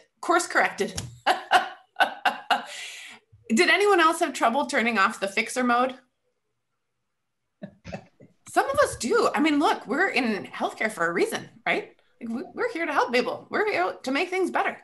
And so many of our brains are trained very much to do that. Now, others of you, like Dan, I could tell you were really listening. So great. What about when you were asked? What was it like being asked open, honest questions? Maybe Doris, could you reflect with us? What was it like when? Oh, I love that. It helps so much structuring in this as I said, it's this amorphous blob of thing that is keeping me up, and being asked questions really helps to structure.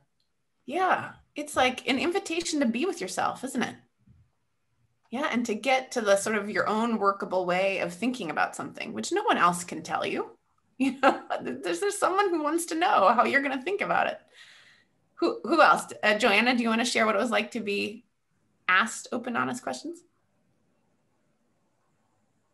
Thanks, Doris. We run out of time now, so I don't want to get to it.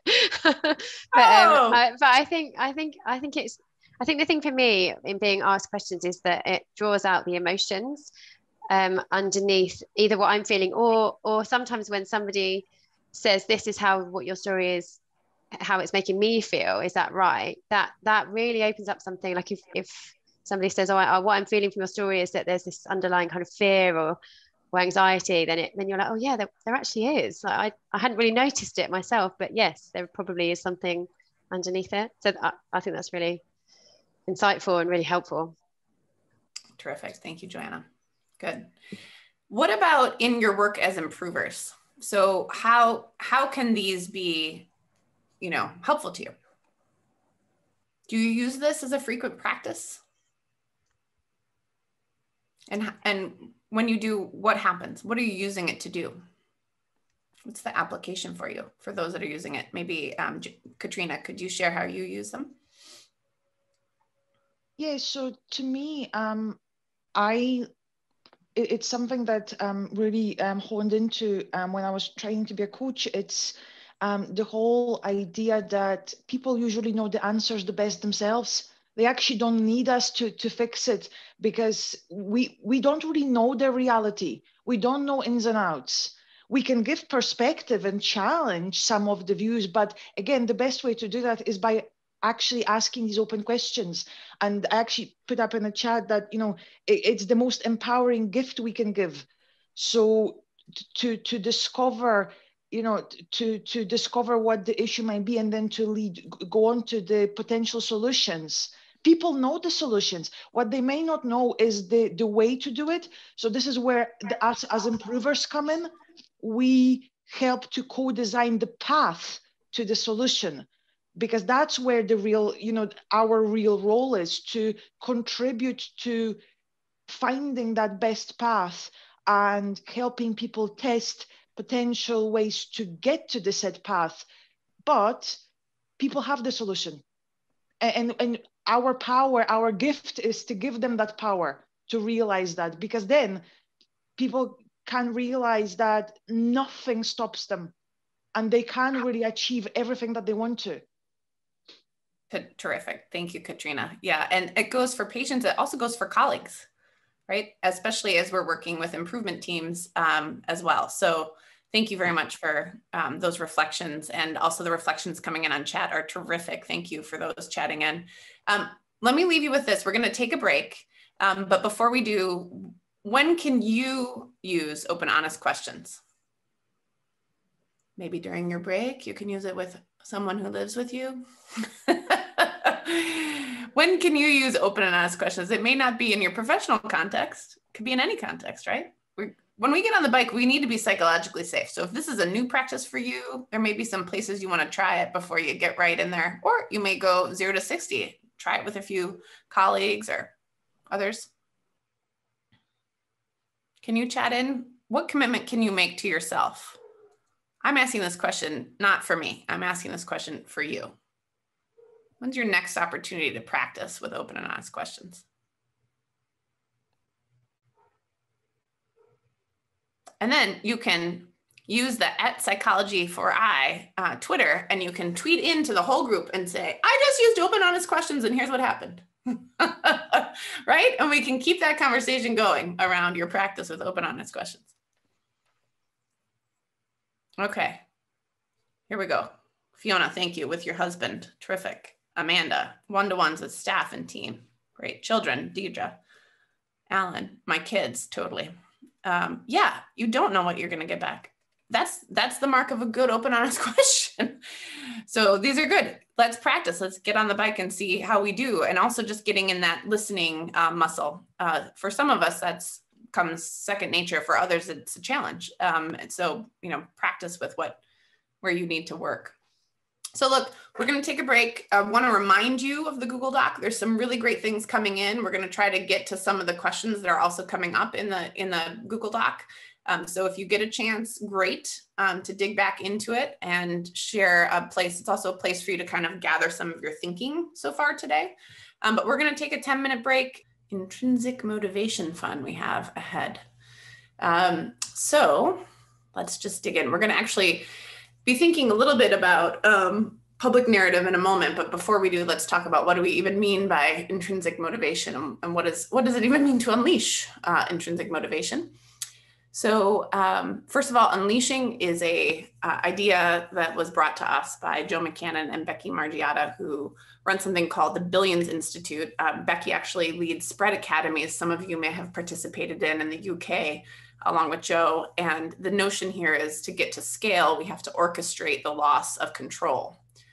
So that's an interesting oxymoron, orchestrating the loss of control, right? Structuring the idea that you want thousands of people taking up the improvement adoption sustainably across your organizations that you're advancing. And you may not have control of exactly how they do it. They may need to adapt it in different pockets. But so long as you're moving in the desired direction, then that's the notion of unleashing.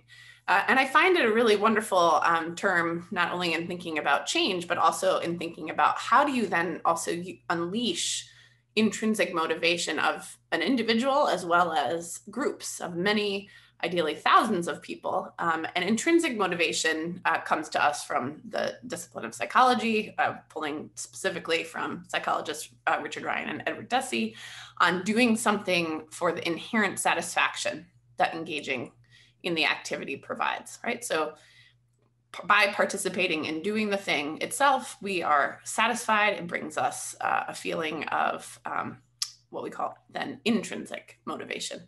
And that's what we're looking for here. Now, let's compare that to extrinsic motivation. And extrinsic motivation is sort of the, if you do this, you get that, like maybe you'll get a reward, or if you do this, you'll get a punishment. And so the threat of that might be an extrinsic motivator.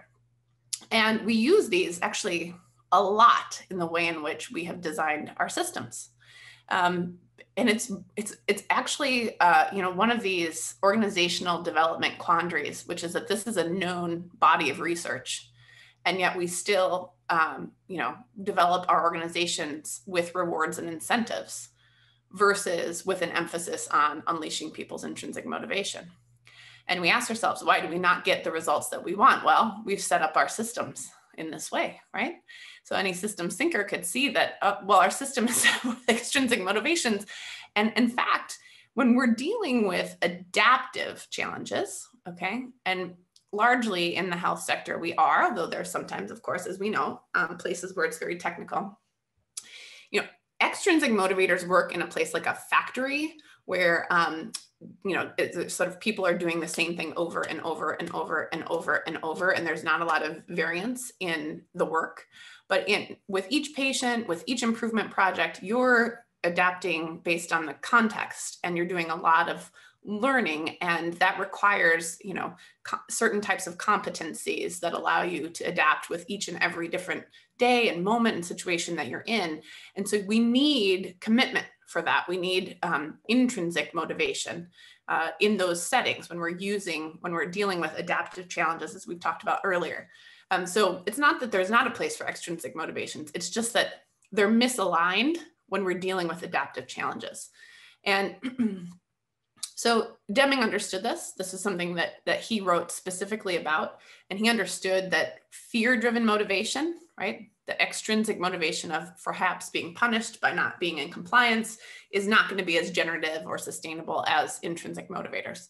And so a lot of the focus for Deming, even talking about joy in work itself, was around understanding what really matters to people.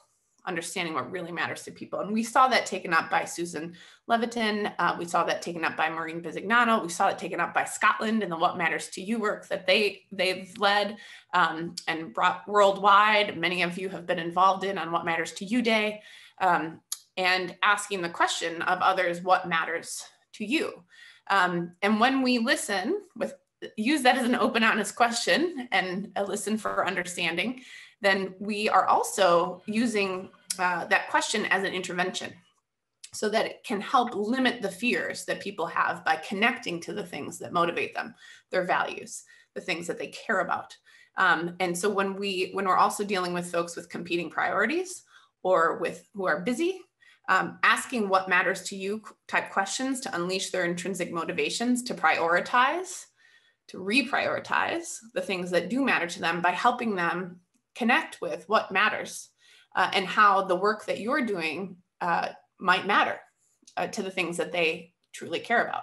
And again, that might also mean, as we practiced in the last session, when you receive what matters to someone, thinking then strategically about, is there a connection between what I'm doing and what matters to them? Or is what I'm doing maybe going to need to change in order to meet this person's values and motivations, right? So again, being potentially changed by asking these questions. So again, this is part of the work in the framework around activating people's agency. And this, I would say, is largely about the emotional resources we need to choose to act. So this domain, I think, is more heavily weighted around developing what we're calling courage. And it might not just be courage, it may be other emotional resources that we need to draw on for the choicefulness to act. So courage itself is in knowing ourselves. And this, again, drawing on Parker Palmer from the Center for Courage of Renewal and his definition of courage, which comes in being in relationship with ourselves. Again, why the power of open, honest questions is so important. It invites people to have some reflective space to know themselves. So eliciting what matters from others is important, but also asking yourself what matters and knowing your own self and creating the circumstances where together you can be self-knowing. And you can not only do that with one another in your co-production of relationship, but also with the reality around you, with your other coworkers, with your other patients, with a pandemic, with vaccination clinics, with being redeployed, with whatever else is happening, so that we can work sort of not in these silos of all the different things we have to do, but we can see it as a united part of who we are and how we show up to the work of improvement in particular as an integrated part of that reality. So we're going to shift now then to this practice, and we're going to invite you guys to practice this together in just a bit. This is a practice of public narrative. Don Berwick is a master at narrative. If you've ever had the pleasure of hearing him speak, he tells story after story after story to get his points across, and you find yourself really drawn in. It's no accident. It's rather intentional. And he understands how this works. He also is just inherently a gifted storyteller, but he, the idea here is not just to tell story for the sake of story. It's to tell the story to motivate others to join you in action. There's something you're hoping that you'll do. So again, you might ask the question to elicit what matters to you, but now when we're sharing a story, okay, when we are sharing a story, we want to be choiceful in the stories we choose to tell so that the stories will help motivate others to join us in action.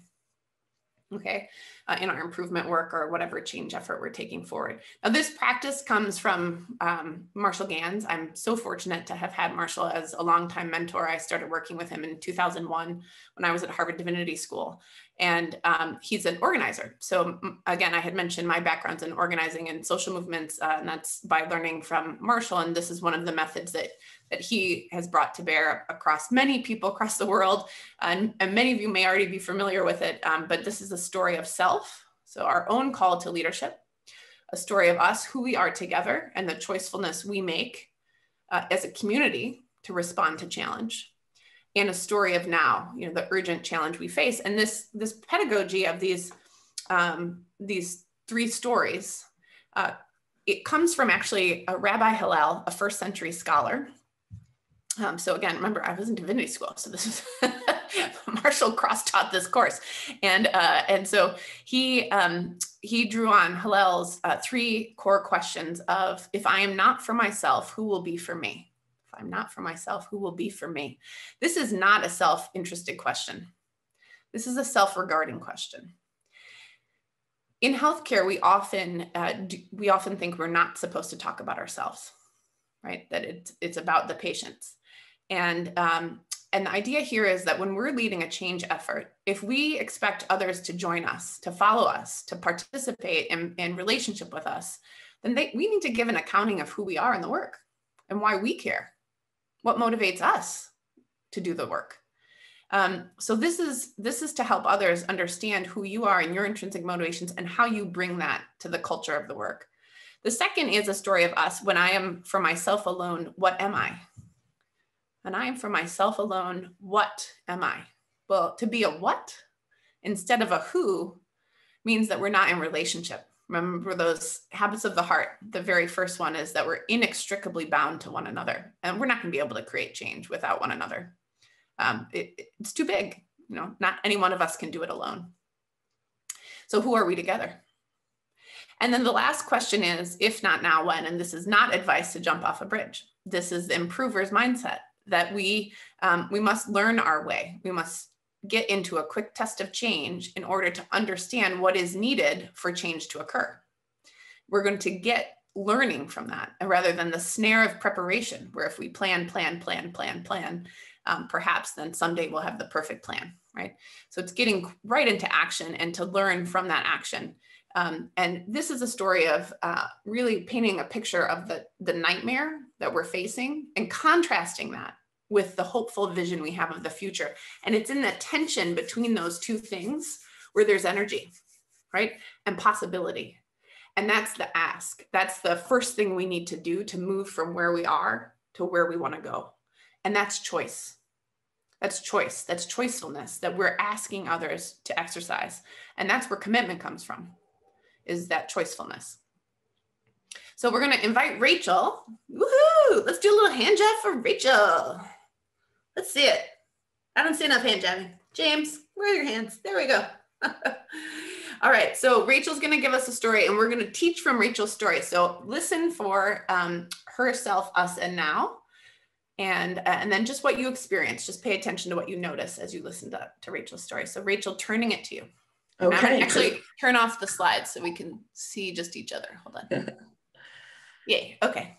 Right. Okay. So you know me, I'm Rachel, and so I'm going to tell you a little bit about myself, and I suppose why I'm drawn to psychology for improvement in particular, and I suppose improvement as well. So I hope I get through this without getting emotional. I'm a bit nervous. So it's just a couple of minutes. So my mother was a nurse and my father was a teacher. He died in his early 60s. And for the first time in my life, I saw him frightened. Frightened when we couldn't get him oxygen over a weekend. Frightened in his struggle during his final days in hospital. So this person, as an adult, we spent way less time together than we should have. And now in his final hours, I was getting closer to. Seeing his vulnerability and wanting to help, but feeling very powerless. And all I could do was rub his back, even when he was unconscious and couldn't actually, and talk to him even when he was unconscious and couldn't reply. So I've had quite an eclectic career in the NHS with no plan as such, but seemingly drawn organically towards a space that was about making things better for patients. I managed the clinical audit department for a while, but became frustrated. Seeing junior doctors pour their heart, soul, and time into an audit, then present it to a team and wait, wondering, would a consultant pick it up and adopt the changes? Or would this audit become just another piece of work on a junior doctor's CV? And very often I saw the latter occur. So then I came across this quality improvement methodology, and it seemed to fill that gap for me. So I threw myself into this kind of QI thing. And so there I was teaching QI, coaching others, and building my own skills as an improvement advisor and coach. This QI thing was starting to get to be a bit of an emotional roller coaster, actually. And I recall one piece of QI work with one of our specialty teams. Everyone was there, from the booking clerk to the consultant, senior managers and primary care with a GP linked in. Everyone had an equal voice. And I remember the booking clerk speaking up about a problem and the consultant going to spend time with her, shadowing what she does. This experience was all about conversation, hunches, data, and learning together. It was brilliant and resulted in major reductions in outpatient delays. And I remember the consultant saying to me at the time, because he'd modeled his practice into the future, I can now sleep at night because I know that it'll no longer take 76 years to see all my new patients. But there was another piece of QI work that was quite toxic. And years ago, I met with a burnt out, frustrated clinical team, and all eyes were on them to sort out their stuff and on me to sort it. On reflection, everything about this piece of work was wrong. Immense pressure, a lack of team readiness, a task and finish type structure, absolutely no understanding of QI. And for me personally, I was on my own.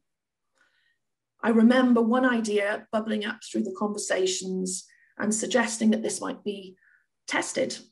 And the lead just stating, no worries, I'll just tell them to do it. Or another, I just need the data to tell me we need a new consultant. I had no voice and I felt powerless. And for the first time in my life, I was full of anxiety, self-doubt. I couldn't sleep. My performance was dipping. I was forgetting things and questioning myself constantly. And I was isolating myself from the very people who could help me. And somebody told me something that I'll never forget. It's not about you or the team. It's about the system itself. And in a blinding flash of the obvious, that I was too close to see, the relationship between the system and people's psychology. So over the years, as I became quite an experienced improver, and I was teaching many other fledgling improvers, I began to feel quite protective of them, going out into the organization and being that lone voice, as frustrated as I was and sometimes feeling inadequate. I wanted them to know that much of the frustration is about the system, but that the solution to much of this is about the people. That we need to create a soil that enables people to engage and to be safe and supported and confident and connected. So as I started to connect with others with similar thoughts, people like you guys, I realized that psychology for improvement is not just about protection.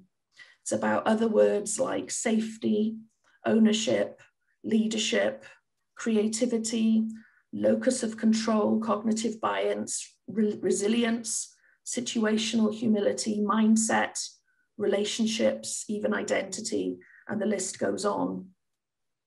So I like to think of improvement science as a magpie science, and the next place that it needs to steal shamelessly from, that I need to steal shamelessly from, is psychology. And so this is an invite to you on this call today to reflect on your own psychology of change and on what led you to improvement in the first place. I invite you to share your stories, and I'll allow others to share in your experiences so that together we can unleash our own and one another's motivations and activate each other's agency around the human side of change. So this is the invitation. Will you join me? Yay! Thank you, Rachel. I will join you. I will join you. If you'll join Rachel, you can applaud or give us a reaction. All right. Seeing lots of hearts and thumbs up and applause for you. Thank you, Rachel, for your courage to share with us today. So we're going to spend some time reflecting with Rachel on her story. So I'm going to pull the slides back up. And first, I want to just invite folks, let's go back to Marshall for a second. Where did you hear a story of self? Where did you hear Rachel's story of self?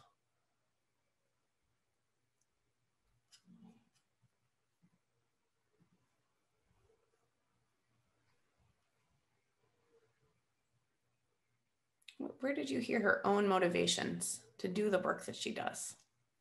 Yeah, thanks, Lou. Lou, do you want to unmute yourself and share a little bit about what you heard there? I think it was a really powerful story, and lots of credit to Rachel for sharing that, because it must have been very difficult. I think a lot of us, we're driven by things that happen to us on a personal level that we experience ourselves, and it's how we relate that into something that matters to other people. And we, as a purpose in work terms, we're all here to improve patient experience and improve staff well-being and all of those things. But actually, when we've got that personal experience and that bit where it touches you in your heart, I think that is what is the biggest driving force. Yeah, thank you, Lou. I want to pay attention to something here. There's in each one of these stories a structure. And I want to tease apart that structure. So as you're thinking about your own story, you might also think about borrowing from the structure. The structure is challenge, choice, and outcome. So when we heard, Rachel, your story of self, about your mom being a nurse, your dad being a teacher, and that was actually that was a signal to us. I mean, nurse and teacher, whoa, that is a powerful combination about people that care for others and invest in enabling others. So we have your dad's challenge around, needing oxygen, around entering this final phase of his life and his illness. And we have choicefulness, your choicefulness about what to do to be there with your dad. And what do we know about the choices that Rachel made? What choices did she make?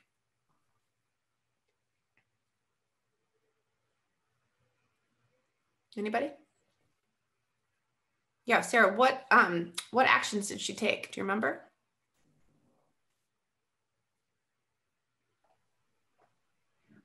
That very sort of conscious decision that audit was one thing, but it needed something else as well. And maybe she could learn and develop and then support others to take that data and do something with it.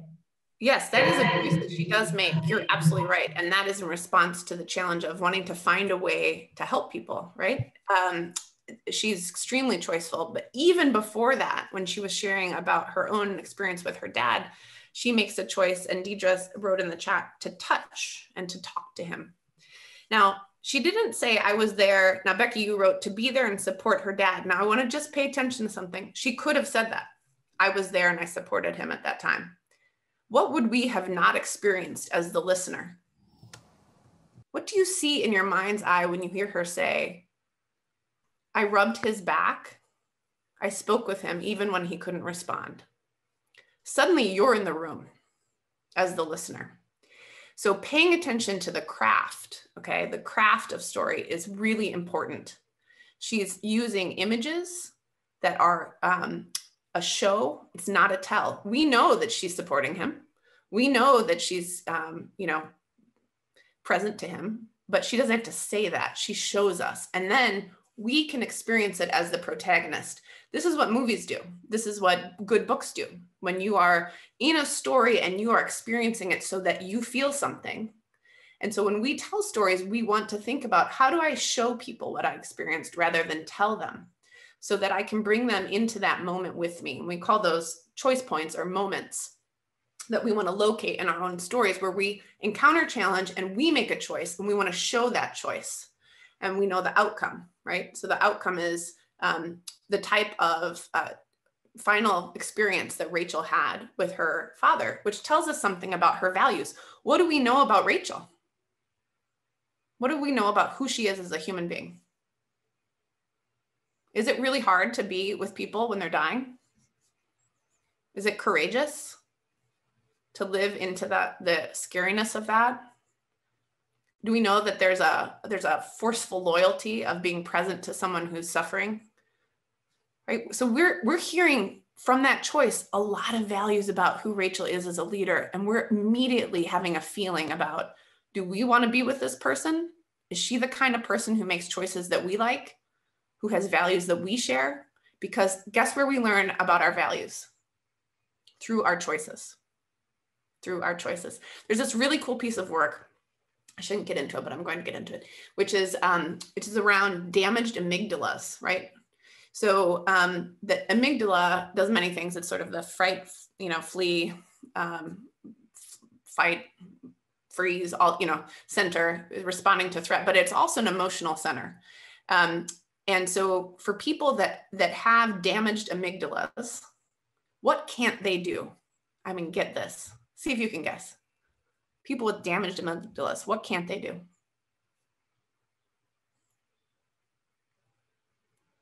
Yeah, you would think empathize or feel. I mean, it's sort of like the natural idea. They can't choose. They can't choose. Why? Because if you can't feel, you have no emotional center for what you're going to choose to do. You don't go to reason first. We think it's all about reasons. No. It's emotions. We have an emotional experience, and then we come up with the reasons. So choices are really important. And that's what we want to get to in the structure of story. Now, Rachel, let's go back to your story for just a second. You also had some lovely us's. They were rather implicit. Did anyone pick up on these? They might have, maybe if we were coaching you, Rachel, we might say, ooh, can we connect the dots even a little more explicitly to who we are together? But did you feel some implicit usness in the stories? Where was that usness?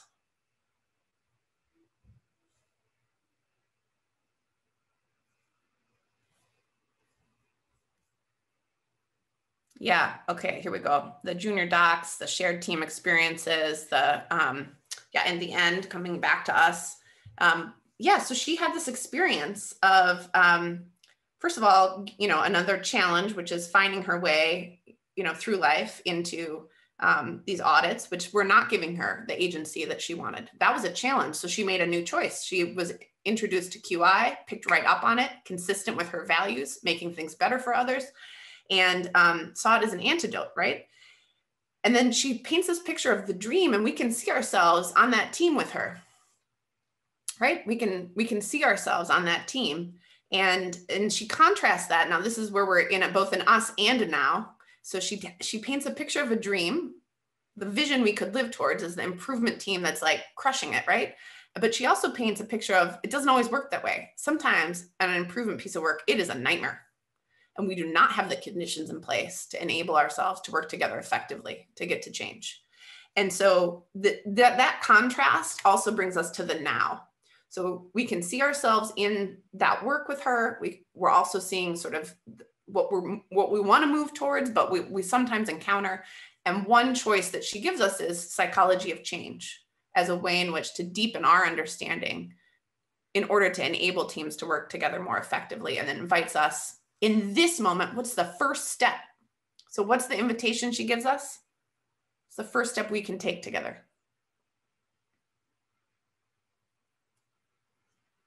What's her ask of you? Yeah, share your stories, right? So, the first step isn't like, go back out there and work with your team in this new way and like, make the dream team happen and go, go, go. It's not this like pie in the sky. It's this, so to do that, here's the first thing we can do together. It's really concrete. It's something doable and actionable that we can do. And that activates our agency to get on that bike, to get started together, right?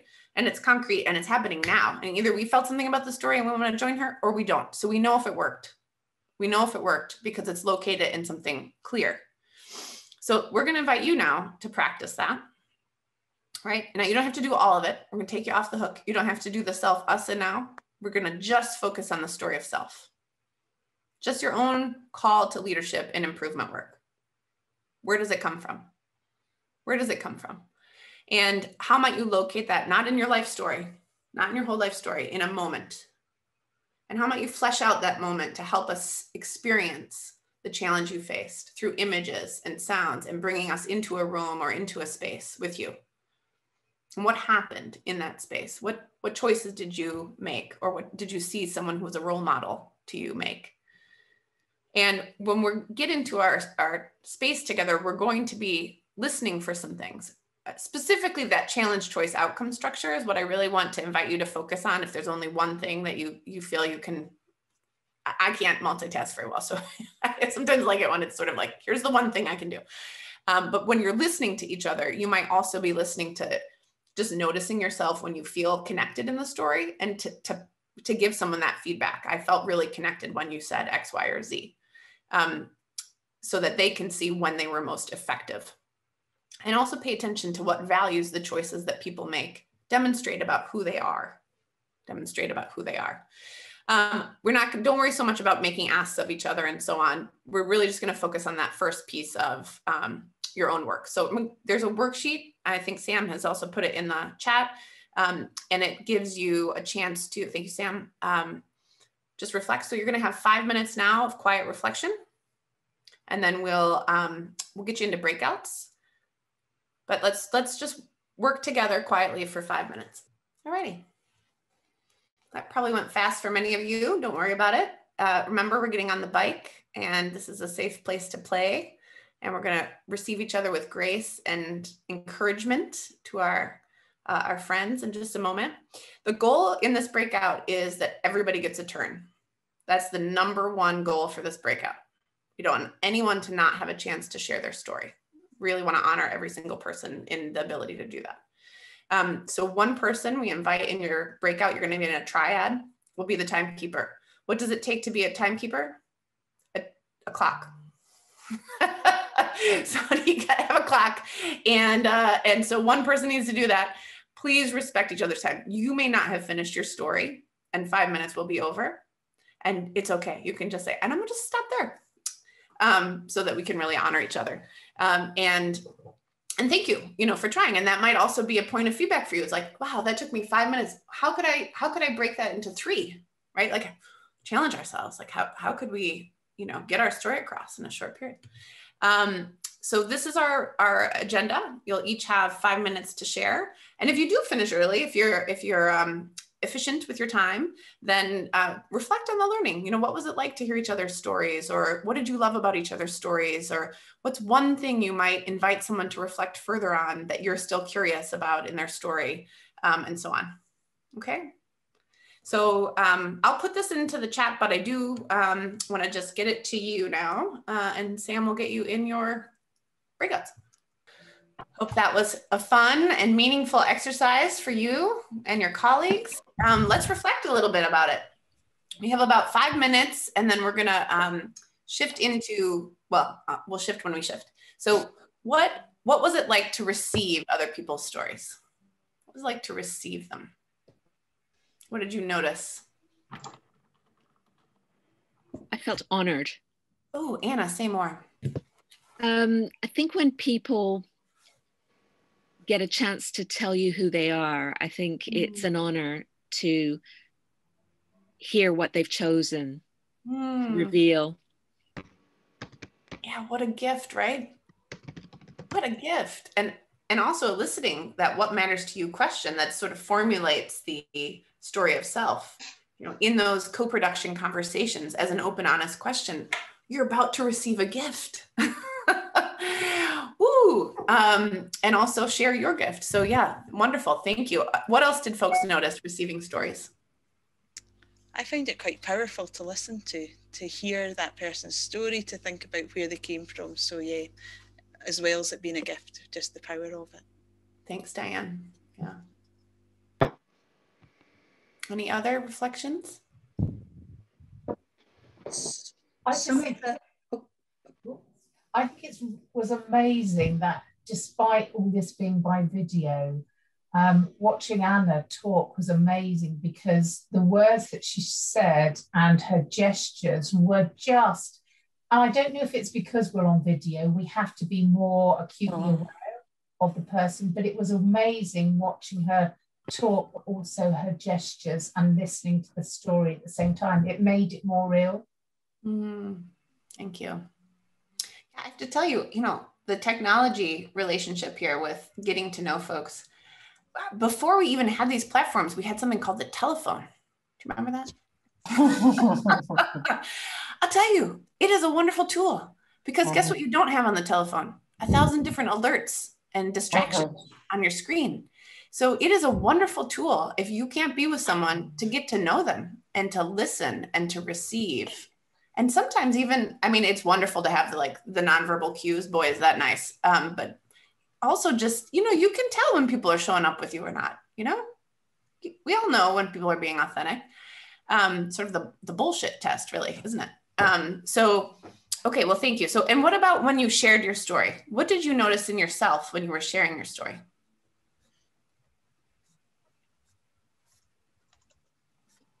Did it take a little courage? Yeah. Hey there, can I? Yeah, Jonathan, please. So it's more that it's important to have the combination of the two. So the comments people had around listening and how it's an honor, I completely agree with, and it can almost become addictive, particularly if you're a QI person, always getting into listening the whole time. But so important to get involved. That life's about participation. So what was great about that exercise is that having the courage to then expose yourself. In my group, someone before me did a beautiful and concise and really personal story that was neat, and I'm like, blimey, mine one's a mess. But once I got into it, it felt good. And out of the 3, we had 3 very different stories, and together they were much more powerful. Yeah. Isn't that something? Now we're talking about getting also into application, right? So let's do that. Let's just take it there. Think about that. How do you apply narrative to your work? You're starting to take us there, Jonathan. Is, part of it is listening through the open question of and eliciting what matters to you and hearing stories. But then as you're listening, connecting it to your own stories, right? And saying, through story, we have shared values based on who you are. And we have 3 totally different stories, but look at the shared values about who we are together and the usness of that. That starts to create an us, right? That can then activate the group's agency to act by hearing stories. So what are some places you could play with story? What do you see the possibilities? In your work life, in your improvement work, in your extracurriculars?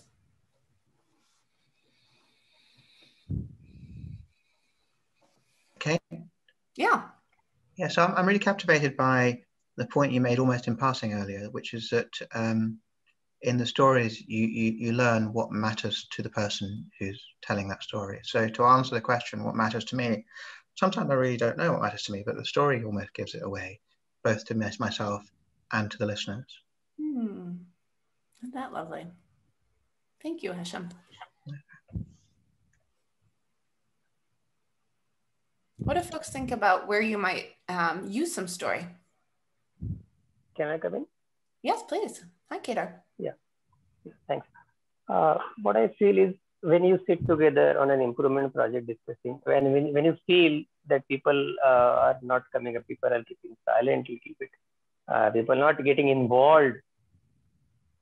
So in that situation, probably we can share our story, ask some explicit question, ask them to narrate their own stories, get them talking, and then probably you'll find the total environment gets changed. This is what I have experienced.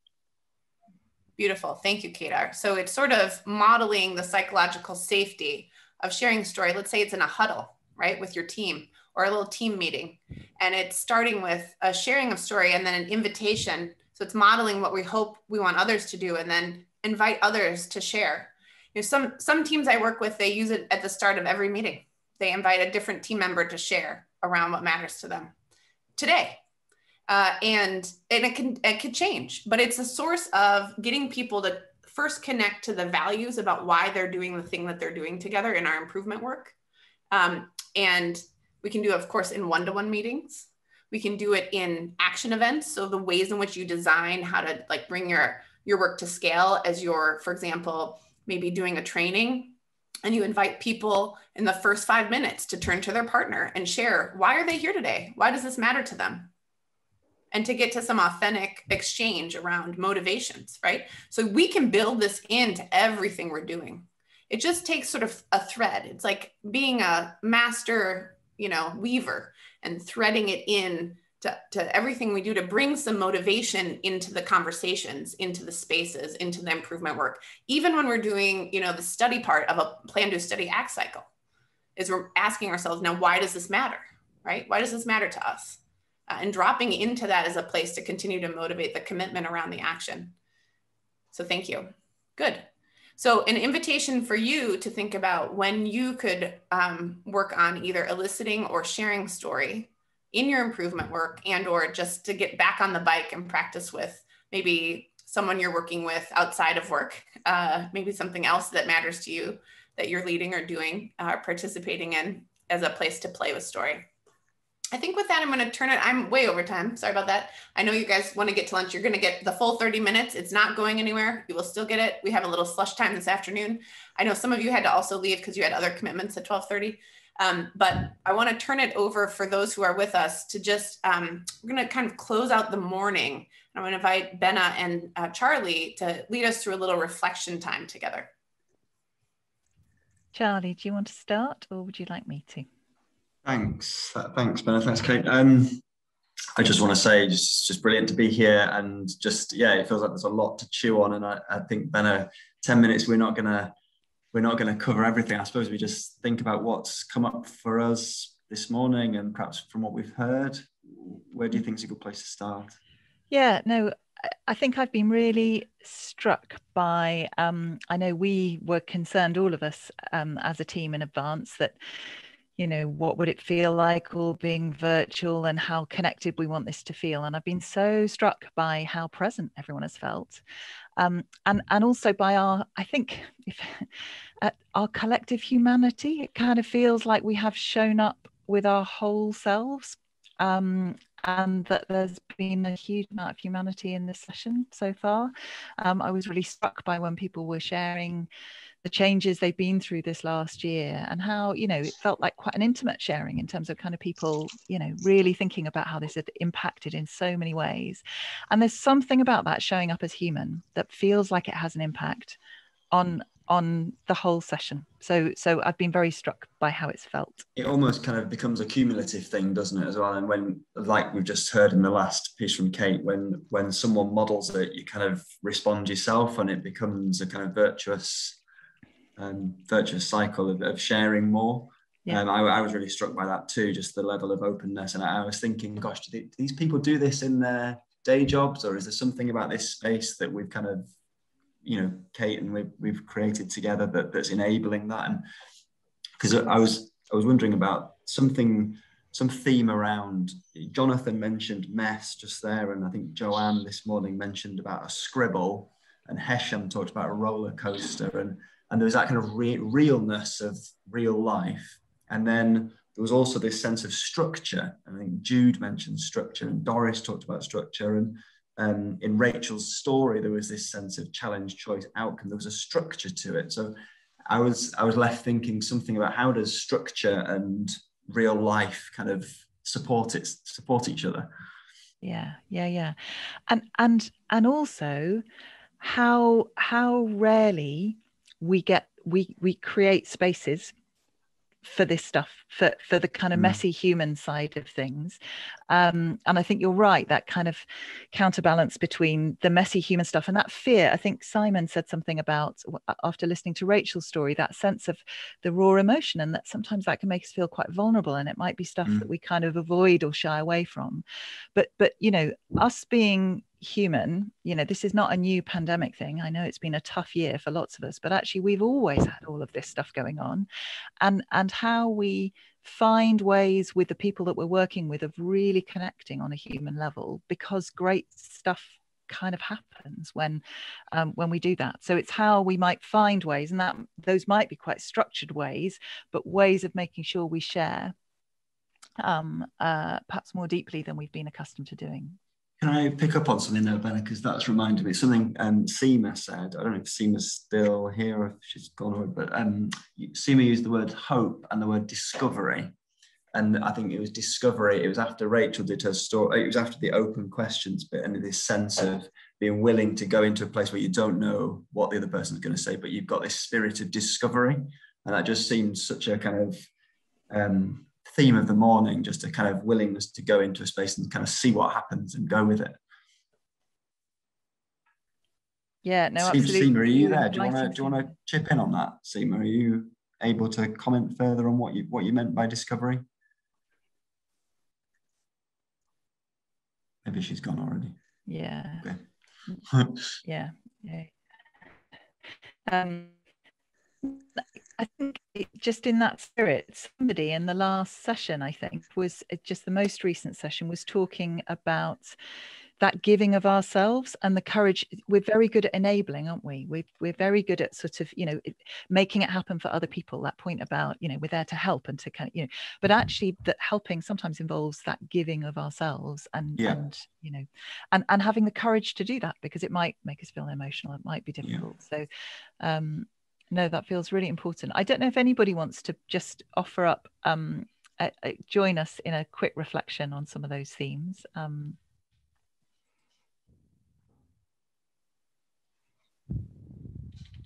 I think Benna and Charlie, you just captured it really brilliantly, and something about just how everyone's just turned up and contributed, and that we've been bigger than our individual selves today. There's something about the collective conversations that we've had. So I think the two are really nicely. So thank you for doing that. Laura, thank you, Anna. And I think, who was that, Kate? Sorry. Oh, I thought I saw Laura and Hannah's hands up. Thanks, Kate. Yeah, thank you. It was beautiful. I'm just thinking back full circle to the start of the day when I mentioned compassion practices and work that Benna, Charlie and myself have been involved in. And, you know, some of the core principles of that is, you know, listening with an open mind, quiet heart, and appreciating from the heart. And I think what we've done today is to use some of those principles from compassion practices and creating safe spaces for us all to be human together. And that inner work and joint work together has been beautifully role modelled, and I think the facilitation of the space has enabled that. So thank you to everyone. Thank you, Laura. Hannah, did you want to add your thoughts? Yeah, thank you. I was just mirroring that a bit, but just to say thank you. I think it's a testament for how it's been facilitated, and the scene that was set in the morning, that people have felt able to be quite so open and engaged. I think I was a little bit apprehensive before because I haven't really been on one of these sessions before, and I often think, well, I haven't really been on a Zoom that's been quite as engaged in this, so it's just a thank you, really. Thank you. That seems like a good note to end on, Bennett. Yeah, it does, absolutely. No, thank you. That's really lovely. And if we do nothing else, kind of reinventing the space that is Zoom would be an amazing thing to get out of today. Welcome back from your lunch. Hope you got to move your body and nourish it and take a little mental break. Excited to dig into our fun together this afternoon. We are going to shift gears now and talk about power. And the idea here when we're talking about distributing power is that what we're hoping to do to build some power is to harness the assets that everyone brings and to contribute their unique assets to our improvement work by sharing power with them. So we're going to look at a couple practices in a little while, but what we wanted to do is just get you right into breakouts to start talking about and unpacking power. So these are the questions that we're going to invite you to reflect on. And the first is just how you experience power, in your day-to-day, whether it's an experience of power over, perhaps there's someone who you experience as having power over you, or an experience of power with, of joining with others, again, to contribute your unique resources to achieve a shared purpose and build new power that didn't exist prior, or that you live into every day, given the work that you do with others. And you might also notice your own self in how you contribute to power over dynamics and how you contribute to power with dynamics. So we'll invite you to reflect on that. And we're going to give you about 5 minutes in, I believe, what did we say? Groups of 10 minutes in groups of 3. So we'll just get right into it. Let's hear what was coming up for folks. What bubbled up? Let's hear from someone we didn't hear from this morning. I don't mind speaking. Let's do it. In our group, just to keep things very general, there was a common experience of being de-empowered and just how awful that can make an employee feel. And that doesn't get the best out of people. And it can culminate, I'm thinking quite often will culminate in people wanting to leave the organisation, which is sad because you're losing skills, you're losing good people. What is happening when you're, what is actually happening to you when you're disempowered? When you, and for those who feel disempowered, what is actually happening to you when you're disempowered? You feel unhappy. Unhappy. You feel and sad. Why? What's happening? It knocks your self-confidence and your self-esteem. So I hear helplessness. It makes you doubt yourself, makes you doubt your skills and abilities. Yep. It leads to resentment. Resentment. Does not lead to good working relationships. No. And let me ask the question a little bit differently. So this is what it results in. What is happening that causes that result? What are the behaviors that you're encountering from others that make you feel disempowered? What are they doing?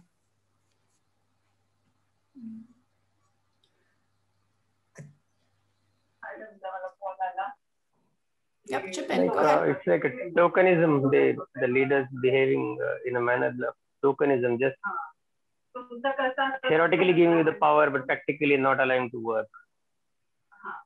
Okay, so sometimes there's an experience, thank you, of tokenism. Sorry, I can't catch your name because it says iPhone. What was your name?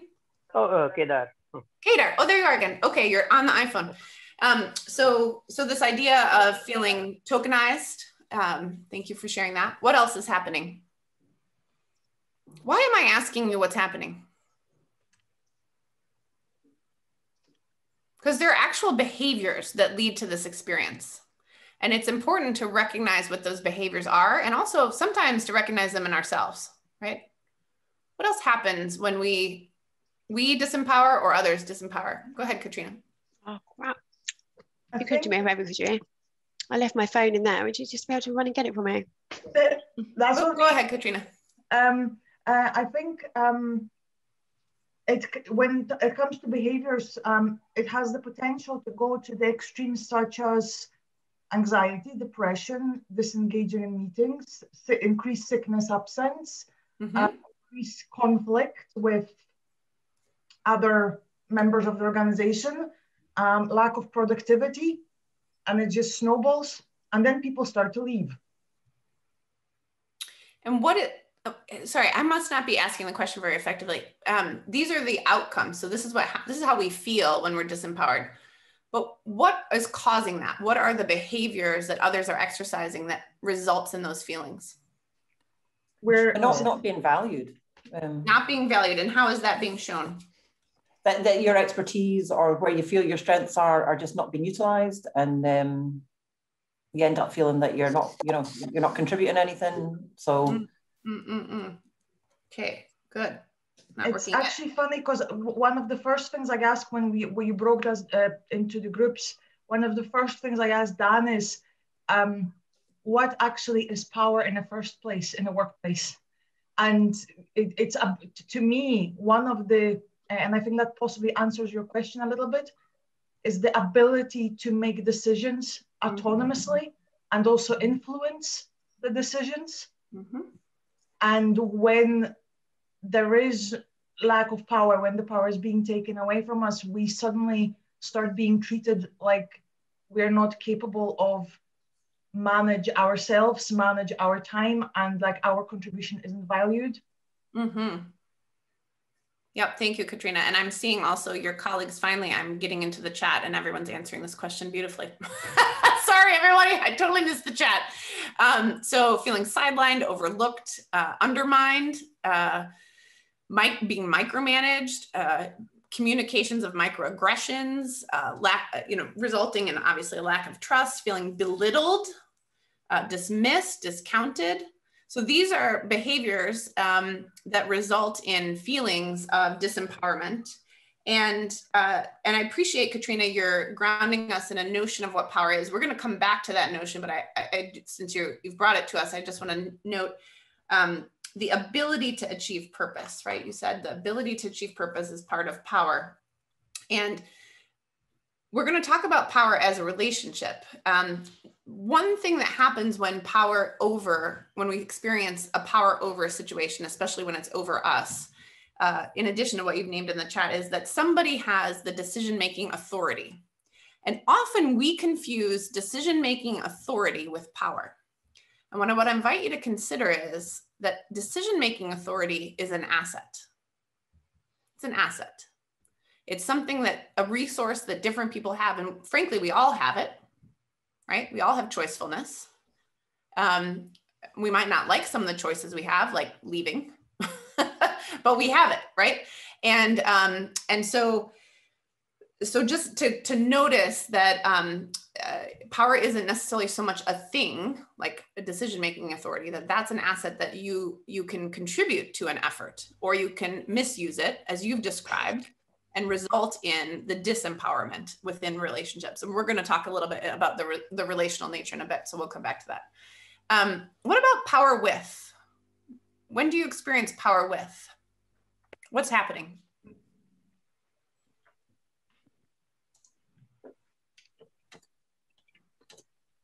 Let's see, who hasn't shared yet? How about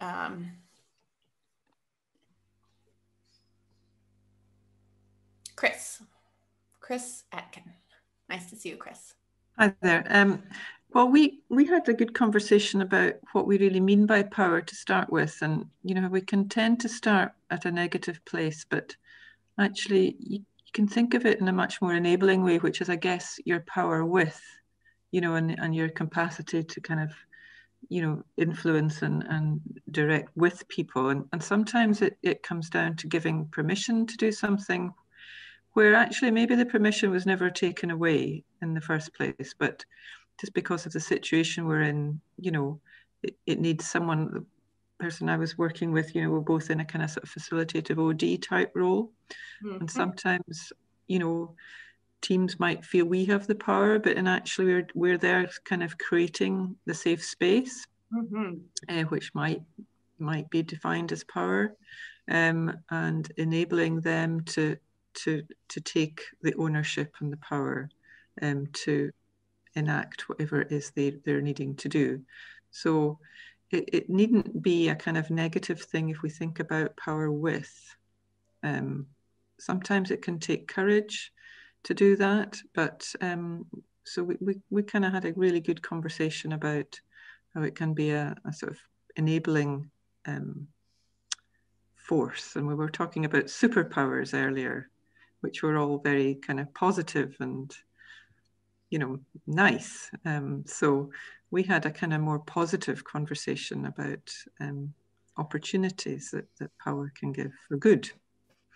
Yeah, thanks, Chris. I had a lovely conversation with Camille. And Camille, do you want to share a little bit about what power with is for you? I'm just flagging as well while Camille unmutes that Colin has put his hand up. So you might want to bring him in too in a moment. Colin, to you after Camille. Hiya, we were talking about how power with, I mean, I was helped by Kate in getting the definition, but how power with is the community, is doing it with others, and that can create power. Yeah, I found it so revealing when Camille just, off the cuff said, I find power from people who are warm and where I feel I can be myself. I feel empowered. And even just today, she was reflecting on the group and how she feels empowered in this community. And so thinking about the relational nature of power, and I'm loving what's coming in through the chat too. We'll come back to that in just a second. Colin, go right ahead. Thank you. I was reflecting on my experiences of sort of seeding power, if you like, or encouraging co-production and the management of power within my own team, and how to, when people keep bringing issues back to me for guidance, how I kind of don't reject them, but gently push them back for them to see their own kind of power and agency in those decision makings, and hold them in that safe space to allow them to go off and do, as it were. So that's sort of closer working relationships with team, but also when I first came to the trust, how to empower colleagues called improvement agents, where we recruited them on a sort of strategic basis for them to show their initiative. And yet one of the barriers we found with that was that their line managers, we hadn't equipped their line managers to give up that power over them, to enable them to exercise their agency and power and choices. And so it's a very complex web that you have to prepare the ground well for. Yeah, thank you, Colin. In fact, there's a question here too about empowering from Hesham around, do you have to have a power imbalance in order to seed it? I think maybe for seeding, but for building power with, you could certainly be on an equal status contract. And that's sort of the idea, is that building power with, even if you come at different levels of seniority in an organization, you're acknowledging that you're going to need everyone's unique assets to create change. And so it may mean that if you're structurally, it can structurally be within the organization, but also organizations are based on structural histories of many isms. So we bring, race and gender and, education and income ability and many social determinants into who's in our organization, playing what roles, and who already has the power. And that's baked in. And so we have to also acknowledge that, you know, that we have a responsibility in our sharing of power to address some of those structural imbalances in the ways in which we work with one another. And we can do that on our teams. In fact, that is empowering. That is a choice that we can make, at least in terms of our own choices and our own sphere of influence. It may not be we can control what others choose to do, but it is part of at least our own integrity. So let's shift from this. There's some wonderful things coming up in the chat about what power with looks like. And I just want to say yes, yes, and yes, and to what you've shared. And thank you all for just this like super rich chat that we've had today in the chat. Cannot wait to download it at the end of the day and really sink in and also respond to some of the questions that I know we won't get to address today. So just so you know, if there are questions we don't get to address, I will commit to you to working with the team to respond to them or to stay at the end and respond to them. So let's move along. We're going to look at a couple of different power structures and reflect on power as we structure it in our work. And the first is the Lone Ranger, or the diva model of leadership, or the hero model of leadership, where we find ourselves as the dot in the center, the dot in the center. And I want to invite you, have you ever felt this way? Anybody ever felt like the dot in the center? You mean the godlike experience? Yeah, that one, Colin. Where you have the great idea, it's your improvement effort. You know, it's kind of hard to get to those arrows on the side, right? They like can't find their way into you. Yeah, and maybe also you've been one of those arrows, and you've been trying to help somebody who's holding all of it and doesn't really want you to help, even though they say they do.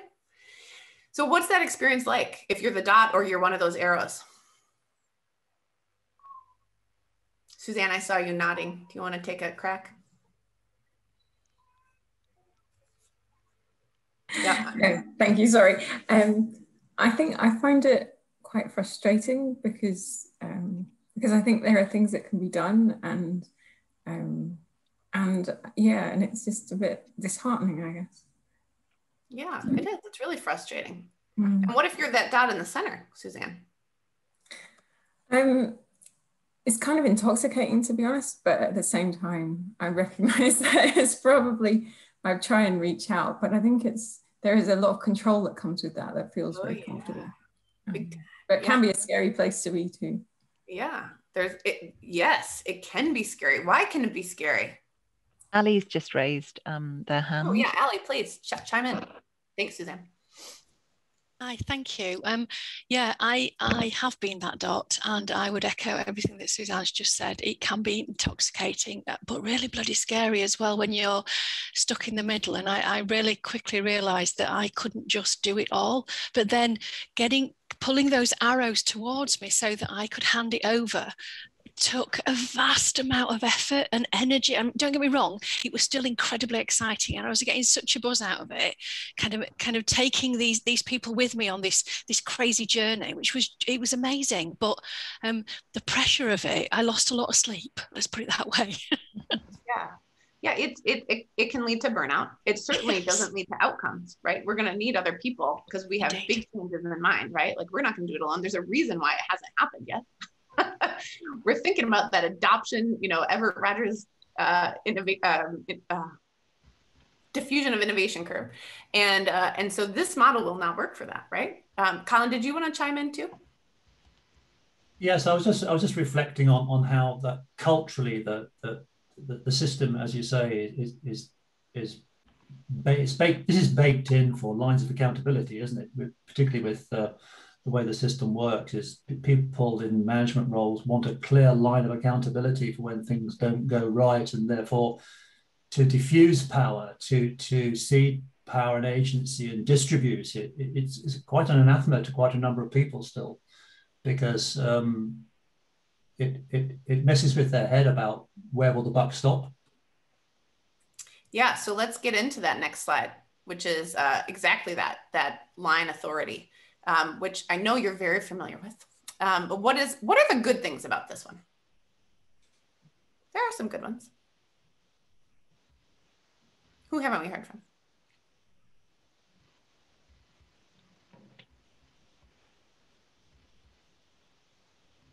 How about Amanda? I knew you were going to pick me, Kate. We have to disclose, Amanda. Amanda and I work together on Joy and Work. Amanda and Simon and the whole NHS Lothian team, many of whom are here today. And it's just so fun working with all of you. But anyway, Amanda, I've been trying not to pick on you all day. I was going to come to it. So yeah, as somebody who struggles not to be a dot and hold all of that kind of power and control, and it is the control, because as Ali said, the energy it takes to distribute everything to all of those dots and then keep an eye on it and support the arrows is that can be really overwhelming.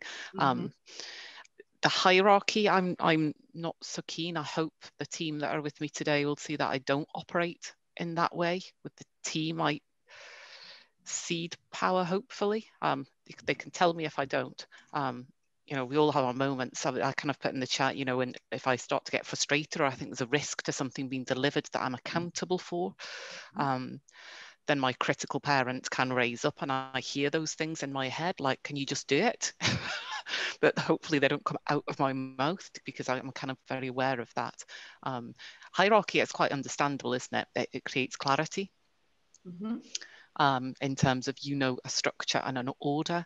And I think we had some reports during COVID that the chain of command was really clear in terms of where decisions were made. It was simplified, so that hierarchy, you know, 2 of those arms were just stripped out and there was just a vertical. I suppose that can feel quite safe for people, that they're sheltered in that hierarchy, and less safe at the top because you have the control over everything underneath, and that's quite a big job. Yeah, thanks, Amanda. And I see some other hands up. I want to get to you. I also want to acknowledge that I really have a sincere wish to hear from everybody here today. And I know that some of you don't have your cameras on, but I'm going to start calling on you and see if you're really there. Which is okay if you need to have your camera off, but I just mean to say, we still want to hear your voice. So if you don't mind, Jude and Colin and Kate, I'm going to just hold with you for a second, and let's call on Emma Scott. Emma, are you with us? We'd love to hear from you if you are.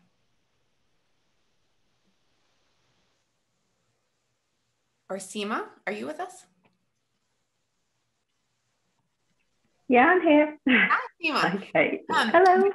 Hi. I mean, I'm just kind of pulling this out for you, but what are the hard parts of hierarchy? What are the things that don't work in hierarchy?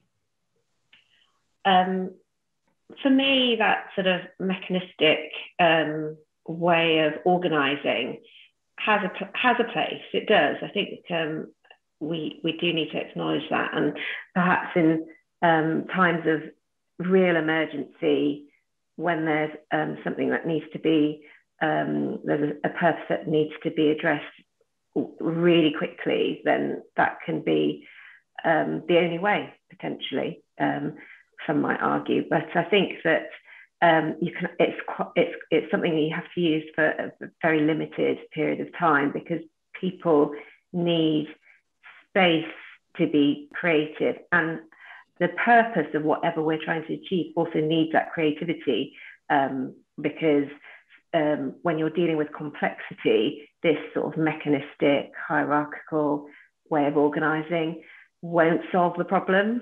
And so when you are in that complex, messy space, it's really important to have a more fluid, sometimes messier approach, and to have the courage to deal with that mess, and courage as leaders, I guess, to deal with that. Thank you, Seema. Yeah, I mean, it really is. When we talked about our intrinsic motivations, when you look at what keeps people really happy in their work, it is learning. So having feedback loops, which this doesn't necessarily have if the arrows are all pointing down, right? So you have some ways in which to get feedback as to whether it's working or not. It's competency, so feeling that your ability to contribute something that you're good at. And we talked a little bit about not feeling valued or being not feeling that you're living into your competent self. And then the last is your autonomy and control, right? So if everyone's telling you what to do, you have very little of that. So what I appreciate, Seema, about your acknowledgement is that you might need more than one structure at different times. And part of the agility in adaptive leadership is knowing what you need, when you need it, and how to move from, a crisis situation, let's get it under control. And then let's go back to a more distributed leadership structure where we are enabling people in their own locus of influence to exercise their own good judgment, rather than continuing to control and tell them what to do. And Amanda's great points around, often when we're doing that, we're either living into the habit of our system, or we're living into our fear around our own control and what other people's actions will reflect back on us. And so part of our work later will be to talk more about that fear. But let's get to this one. So is anyone familiar with looking at everyone's a leader? Anybody ever participate in a team like this? This is pretty common in coalition work, where you get folks that want to come together because they want to see what each other's doing, but there's not really a shared purpose. So then they just go back away. But then it's like they keep coming together, but they don't know why they come together except to kind of check each other out. And sometimes this happens in improvement projects where you have folks that are like, well, I'm with you, but we really haven't established a shared purpose around what it is we're doing together. And so nothing really ever gets done, right? So that's the everyone's a leader, but nobody's a leader because everyone's a leader model. So let's keep moving. We're going to get into an exercise now. I'm going to give you 5 minutes. And what I want to invite you to do in the exercise is the very first step of the exercise. So Sam will put it in here. It's the distributed leadership structures exercise. Thank you, Sam. And I want you just to draw how you are experiencing, especially in your improvement work. If you're currently doing some, or if you just, if you had some that you were doing previously, the structure of that work. What structures are at play? It could be a combination of structures as well. Let's just give you a few minutes. I might shorten the time to more like 3. And if you don't finish the structure, don't worry, you can keep working on it later, but just get your initial thoughts out. You're ready. This may be not finished yet, but what have you noticed in the structures of your work? What insight do you have about your own leadership structures?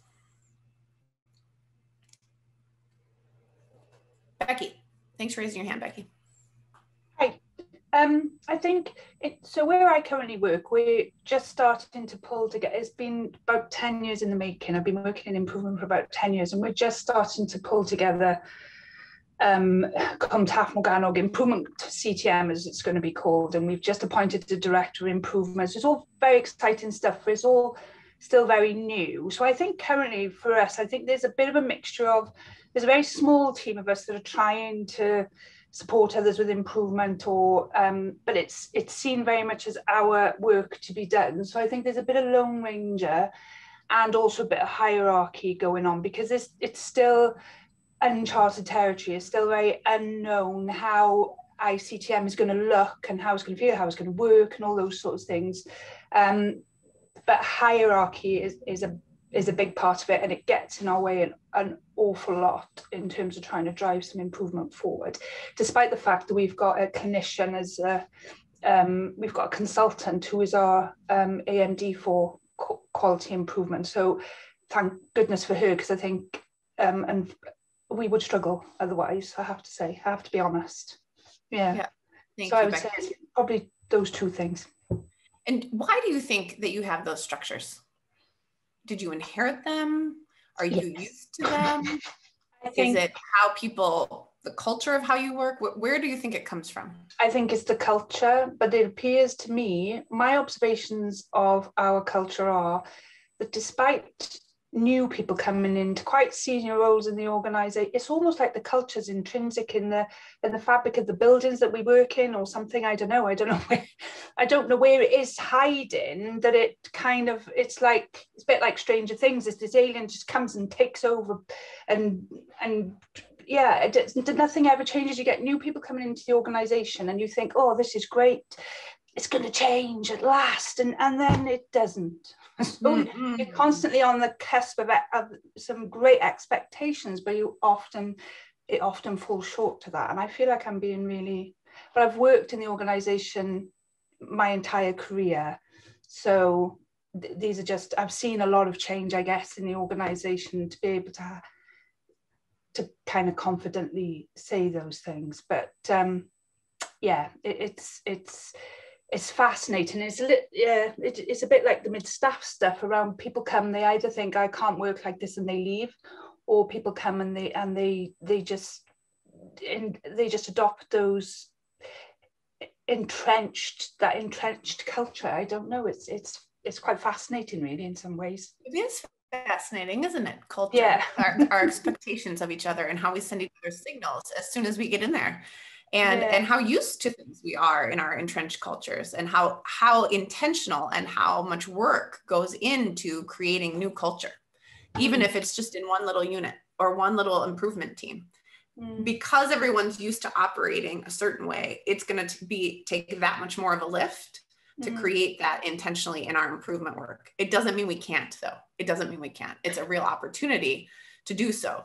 But let's acknowledge that it's not easy, that there are some entrenched structures and cultures that we're used to working within. I'm just going to keep us moving. I know there's some hands up, but I'm going to keep us moving because I want you to get to the second part of this exercise, which is what we mean when we're talking about distributing power, which is around getting many people across that organization, right? Or across your unit or across your improvement team. And ideally, coming from it from multiple perspectives, if you mapped your actors, right? You've hopefully begin to co-design and co-produce with people from different perches whose assets you're gonna need to bring to bear in order to create the change that you want. And so then you're going to have multiple folks across the system, senior leaders, middle management, frontline staff, quality improvement coaches and advisors, HR, et cetera, working together to create the conditions to achieve these shared purposes.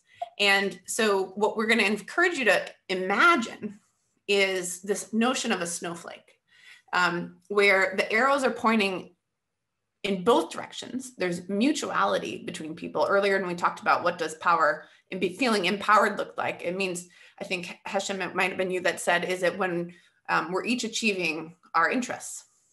We're each exercising our assets to achieve our interests. And that can be experienced as transactional unless you've done some motivational work to ground that exchange in shared values. And that's when it becomes transformational. And you know the difference, right? When you've worked with a team that they're still your buds, right? Because you found such a deep level of trust and mutuality and support in the ways in which you worked around your shared values, even though you're both achieving your interests in your work together. That's the idea here, is that we have teams of individuals or of groups across our system where we're distributing that leadership and we're really sharing responsibility. Now, that means that we also have to make an investment in this structure. And that investment is in people's leadership. What does that mean? These structures don't just happen. Often, especially in improvement settings, there's a coaching culture that goes along with this, which is to help one another solve problems and keep them solved. We create coaching conversations within teams and across teams in order, first of all, for information to be transferred, but also to bring to bear the assets of the group to support one another to solve for problems, right? And so there is an investment. These don't just happen in really creating the leadership that's needed for people to feel effective and competent in leading whatever role or responsibility they have in the effort, given the assets that they bring. And hopefully that's very clear, that the interdependence around people's roles and responsibilities are named and it's identified so people know who to go to for what in terms of what they're bringing to this effort. Now, that begs the question then of, well, what is leadership in this context? And I just want to offer you one definition. This is the definition that comes, again, from Marshall Gans, and it's about each of us individually accepting responsibility. So we accept responsibility to enable others. Now that's very different than that diva model, right? To enable others, to create enabling conditions, psychologically terrific conditions to achieve a shared purpose, one we've identified together, in the face of what is always an uncertain future. We don't know what's coming our way. Heck, a year ago, COVID hit, right? We didn't see that one coming. So we're constantly responding as adaptive creatures to new challenges and sometimes new opportunities. COVID also created plenty of opportunities for folks. It's a both. And it's also seeing constraints and turning them into opportunities. Now, in this model, leadership is a practice. So it's not, I'm the senior leader, it's a position. It's how I show up and the way in which I tell stories, I ask questions, I listen for understanding, I explore, you know, what people's interests are and how they can bring to bear the unique assets that they have. And I even know what they are because I'm in an authentic relationship with them. Those are practices that anyone at any level can bring to bear. And so in this model of leadership, you don't get authority, you earn authority. It's not something you have, although you may also have it in sort of an institutionally traditional way. But it really does depend. We have lots of senior leaders who do not exercise leadership, okay? And so the focus, again, really is on other folks. Now, we talked a little bit about this before, but I just want to like hammer it home that it is through the snowflake, it's through those mutual exchanges where those arrows point in both directions that we make commitments to each other. And it's through those commitments and being accountable to them that we build trust, that sometimes we build motivation.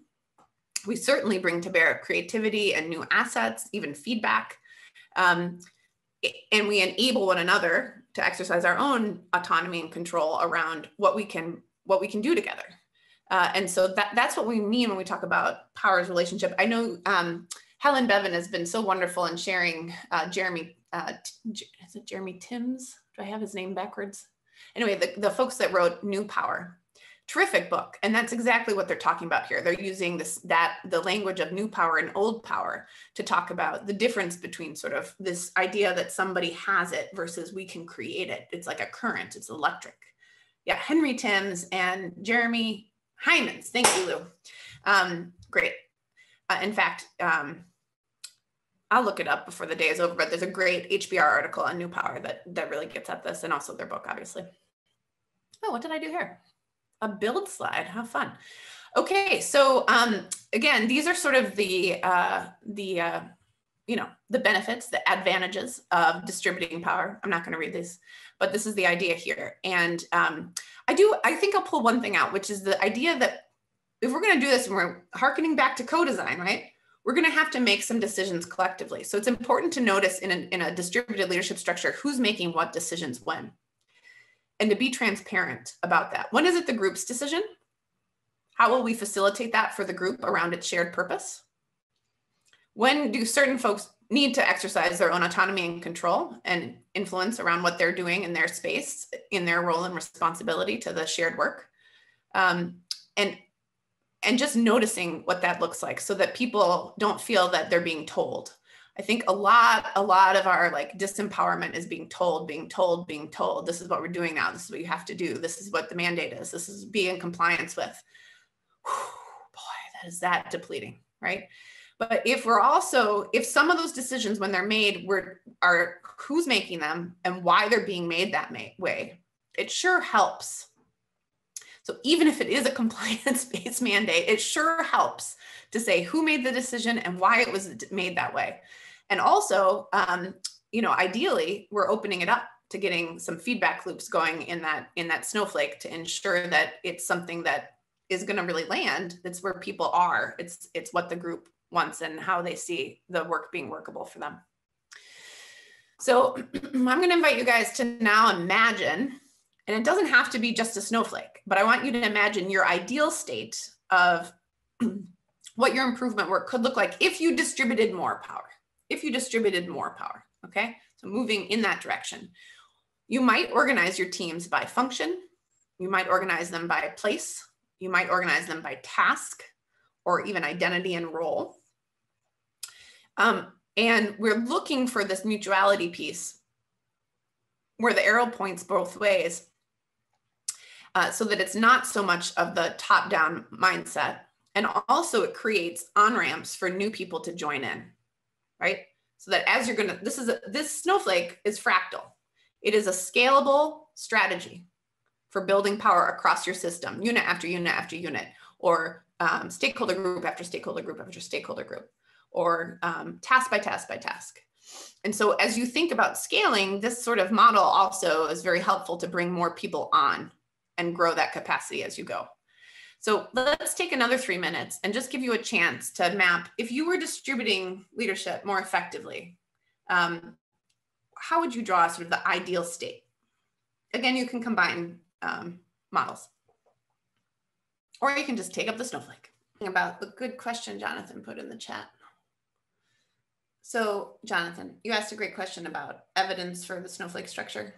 I'm more than happy to also just share with Sam a ton of articles, including a piece, some work in the UK around using the snowflake structure for large scale improvement efforts. But a couple of books that I'll just quickly recommend. One is Cascades.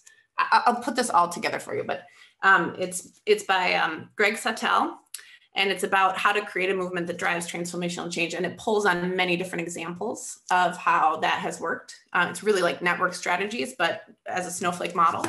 Another great book that I think gets to the interdependence of, and many of you probably already read this, is Teaming. And anything by Amy Edmondson is always good, but she draws on, in the health sector in particular, a lot of great examples that draw on distributed leadership models. And then here's the other book I had mentioned, which is New Power. So these are all great reads if you're really interested in looking at that. And also I'll share like a few different types of examples from like classic quality improvement, like 1 million healthier lives, or the 1 Million Lives campaign that I ran, or age-friendly health system work, or which is totally set up as a distributed leadership structure, and then also community-based work. So for folks that are working more in the population health world, I'll send a couple examples where snowflake structure has been brought to bear. There are challenges with the snowflake structure. So I want to also, again, say, if you don't invest in the people and support the leadership of others, they will fall apart.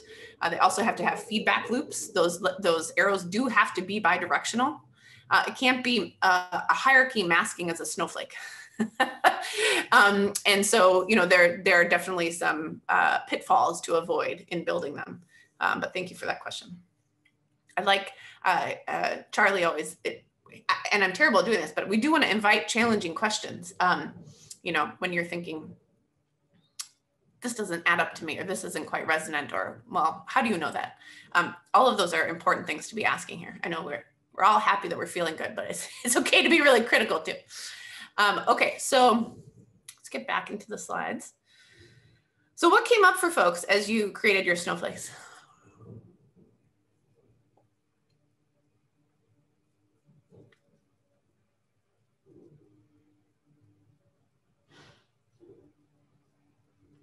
How about Fiona? Fiona, are you with us?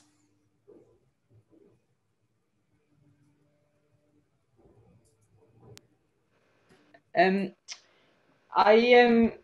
found I had arrows and dots all over my page, and I couldn't quite work out how things all linked together. So it was kind of a really useful exercise. And I found myself thinking, actually, the point you were just making about that avoiding hierarchies masked as snowflakes, and how you recognize when that's happening. And I found myself thinking a little bit about my children's school. They're in a Steiner school which operates on a collegiate basis, and how sometimes I think that's kind of based on that snowflake idea, but sometimes decisions take inordinately longer to make because of that, but are then very powerful at the end. So that's kind of what I found when I was trying to put it down on paper. Yeah, thank you. I think it's important just to try to get it down, because sometimes it's like the tyranny of structurelessness, right?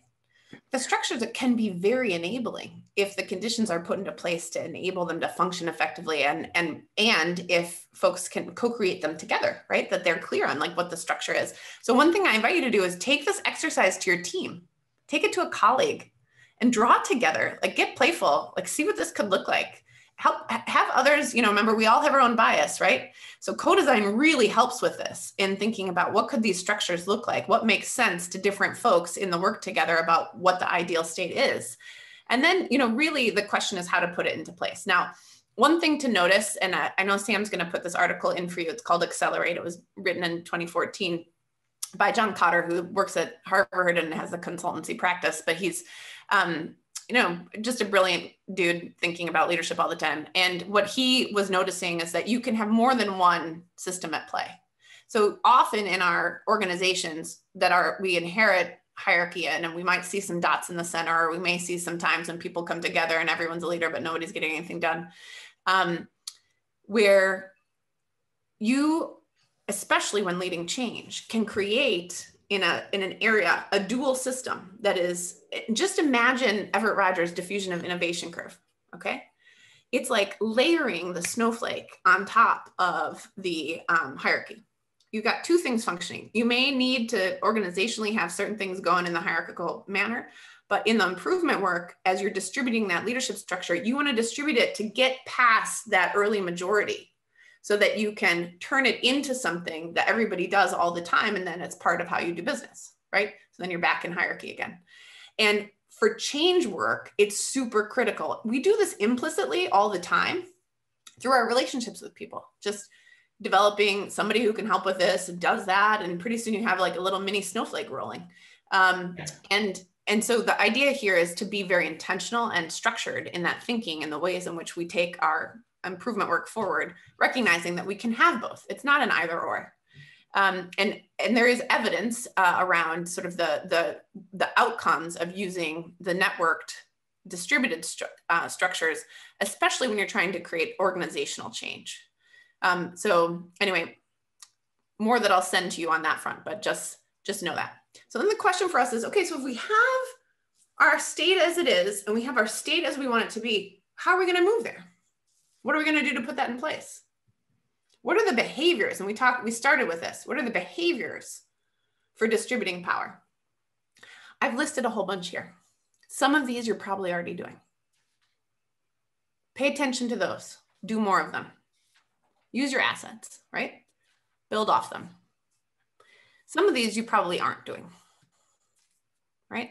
So then notice one or two and think about, how could I challenge myself in the next month to explore more about how maybe I could set some explicit working agreements like we did today, in the beginning of the day.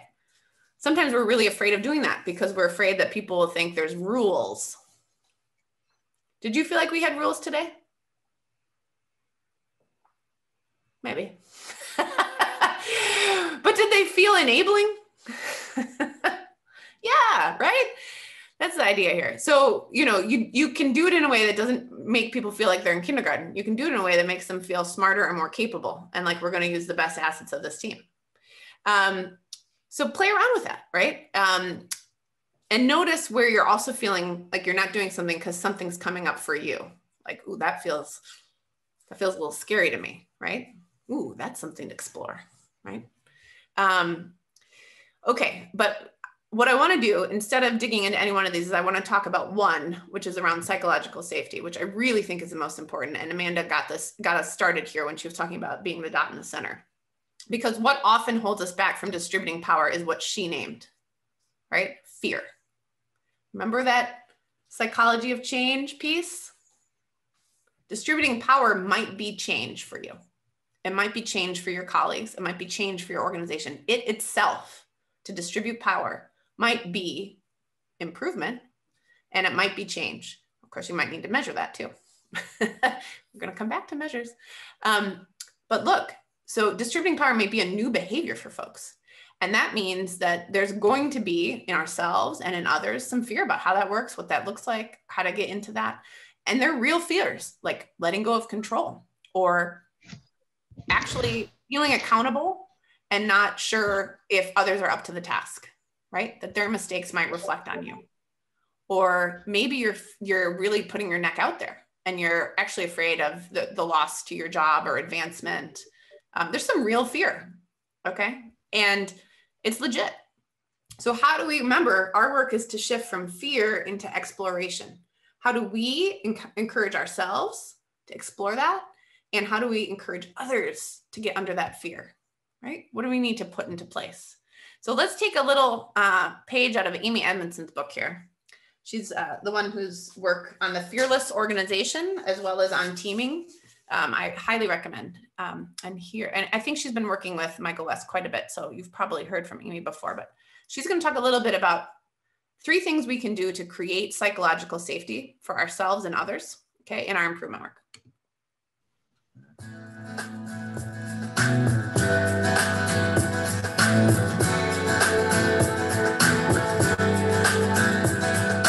So let me tell you 3 things that need to be done that make an enormous difference in creating psychological safety in the workplace. The first one is framing the work. And by that, I mean 2 things. Adding meaning to the work. Why is the work we do so profoundly important? People's lives depend upon it, for example. Now, you might think that's obvious and doesn't need to be said.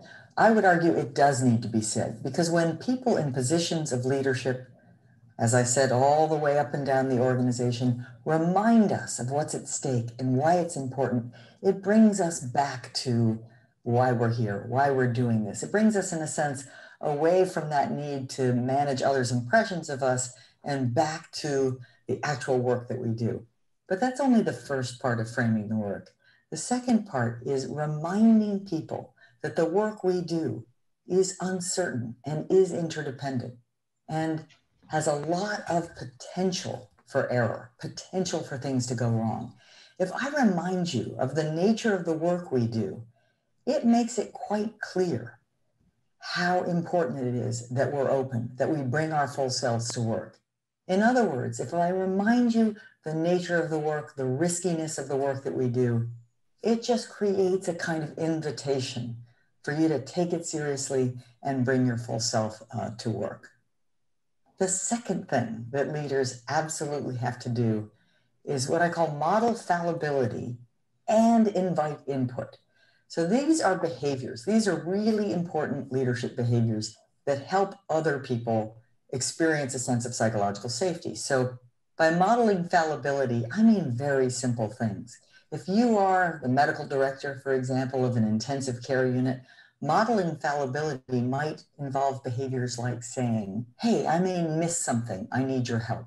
Now think about what a simple statement that is. It's a simple statement of fact. I may miss something.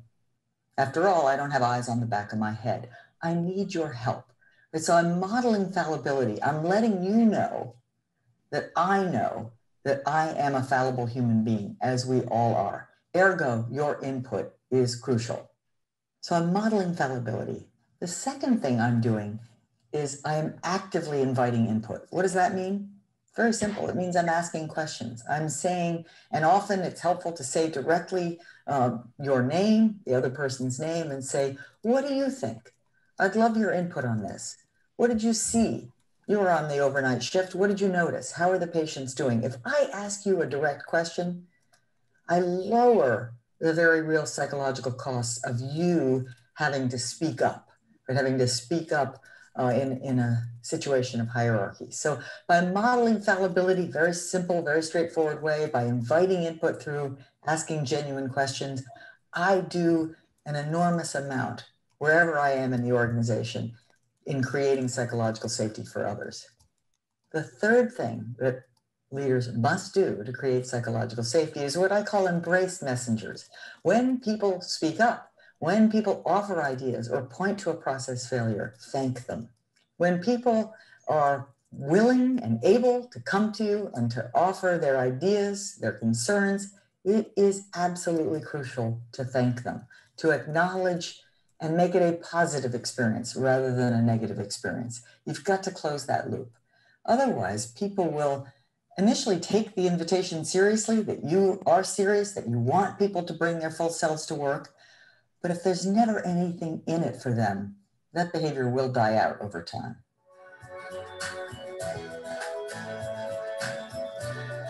Okay, thank you, Amy Edmondson. So, she's pretty special. Here we go again. So, do I get to the next? There we go. So here's what she said, basically. Here's a little summary for you. and it's in the slides, so I'm not going to repeat her, but she's brilliant. And so thinking about what's one or two of those things that you might try to create the container for psychological safety, both for yourself and others around feelings of fear, especially as you're changing some culture together that we talked about, right? And how you're going to work together. That's going to take being able to hold some tension in the work, which I'll tell you what, your relationships sure will help you lean into that. So the stronger those relationships are, and the more that framing work of why it matters to you, inviting others to share why it matters to them, that will really, those relationships, those motivations will come in, as well as these other behaviors that you see here. So inviting you to think about an application of one of those. And just a note before we go to break, which is around what is actually happening in the brain when we do this. What is actually there? This is a neurological pathway, right? And the idea here is, this comes from the work of Bruce Perry, and actually Anna turned me on to Bruce's work in the first place, which is this idea that, and you can imagine sort of when people don't feel safe, their amygdalas are going nutso, right? You've got the threat, the fear, the fright or the flight or the freeze reaction going on. And so the first thing to do is just to calm that down. So mindful breathing, taking a break, letting time pass, finding ways to regulate that response. You may also support others in regulating their response when you see that occurring, when you notice somebody else might be a little afraid, and how to take a breath and create some calm in a situation. The second is to relate to folks. So this is getting then to sort of our higher level brain, where we're connecting, right? We're relating, we're using all those co-production skills of listening and asking questions and being attuned and reflecting back what we're hearing. And the third then is, once we are able to move, sort of soothe these areas of the brain, that's when we can be again in that prefrontal cortex where we can do some great problem solving together, right? So this is something like you can imagine. I was thinking about when my child recently came in from outside crying, had bumped his leg. And the first thing he did was he sat on my lap and I rubbed his back and he took some breaths and he calmed down. And then I talked to him about, you're okay. And, tell me what happened, et cetera. And then after that, he had settled down and he could get into this, we could problem solve how not to do that the next time, right? The improvement brain now kicks in and the learning brain kicks in. But to get to the learning brain, we've got to do the others. So if we're not creating psychological safety where people feel regulated and related to, then we're going to have a really hard time doing effective improvement work. All right, so let's get you to your break. Sorry, that was a little rah from me, but I was working on getting us through this time. So let's take a break. We'll come back in 10. So thank you for leading us in that. What a gift to us. And yes, this is a technique that you can use with your teams. Just taking 5 minutes out, keeping things calm, getting people present, letting it be a meditative space as people come into a room or a meeting until it's time for the meeting to start, for example, or building it into the practice as part of a break in the work that you're doing. And there's really good evidence why. It's also obviously often prescribed to folks who are feeling anxious or stressed. And so it's something we can do together. And it does help us improve our ability to cope, especially when we're holding a lot of intensity in our work, and can just slow our heart rate, physically bring us into an improved energy. So hopefully that will sustain for part of our afternoon here together. So, and by the way, I feel like I am literally in the UK. I keep going out and I'm jarred by seeing my family like eating breakfast, or like the clock saying 9:30 in the morning. I'm like, what is happening? It's definitely the afternoon. Okay, so let's get into this. We're gonna complete our trip around the sun of the psychology of change here with adapting in action. And here we're talking about how to think about action as a motivational experience for learning, for being competent, for creating autonomy and control through the ways in which we design action and through the ways in which we think about how to respond to action in the plan, do, study, act cycle component of improvement. Lots of things we can do here. We've just chosen one. But partly, I named also with distributing power that coaching work that we can do so that the team can become more capable and competent together over time. Such a critical part if we're distributing leadership. And then also this notion of failing forward. This is an IHIism. I don't know if this translates. Does this translate, failing forward? Do you have some similar term? Use this term. Okay, just the notion that, certainly it's okay to fail. If we're developing psychological safety, we want to create spaces where we can get on that bike and fall off. So we know that we're not going to try that again, right? But it would be a real failure if we didn't actually learn from it. So it's the learning forward that we want to do here. And same thing with embracing emergence. I know we have after action reviews. What do you guys call it? It's like green light, red light, or what do you had a different thing that everybody seems to use in your system for like quick debriefs? It's the same. Have the same expression. Which one? After action review. You do. After okay. action reviews. Yeah. Yeah, it's typical project management stroke iterative cycles. Yeah. Okay, great. Okay, we're speaking the same English. Anne was telling me that Duolingo is such an American application. Do you guys use Duolingo to learn languages? Anyway, she was so frustrated because she'd write in the British English and then it would come back to her American and she'd, sorry about that. Okay, so here we go. Anyway, let's get into it. So again, this notion here is that it's through action, which we want to give explicit, like we want to pay attention to the design of our actions. So it's motivational, but it's also an opportunity to really adapt. And certainly when we're inviting people to join us in improvement, we have to assume and expect. We have to assume and expect that it's not going to be the same in their context. Like I just did. Like your language is different than mine, right? The ways in which you communicate might not be the same as me. And same thing with, the orthopedic surgery unit and the, pediatric unit and there's different cultures. There's different ways of being. There's different ways of taking things forward.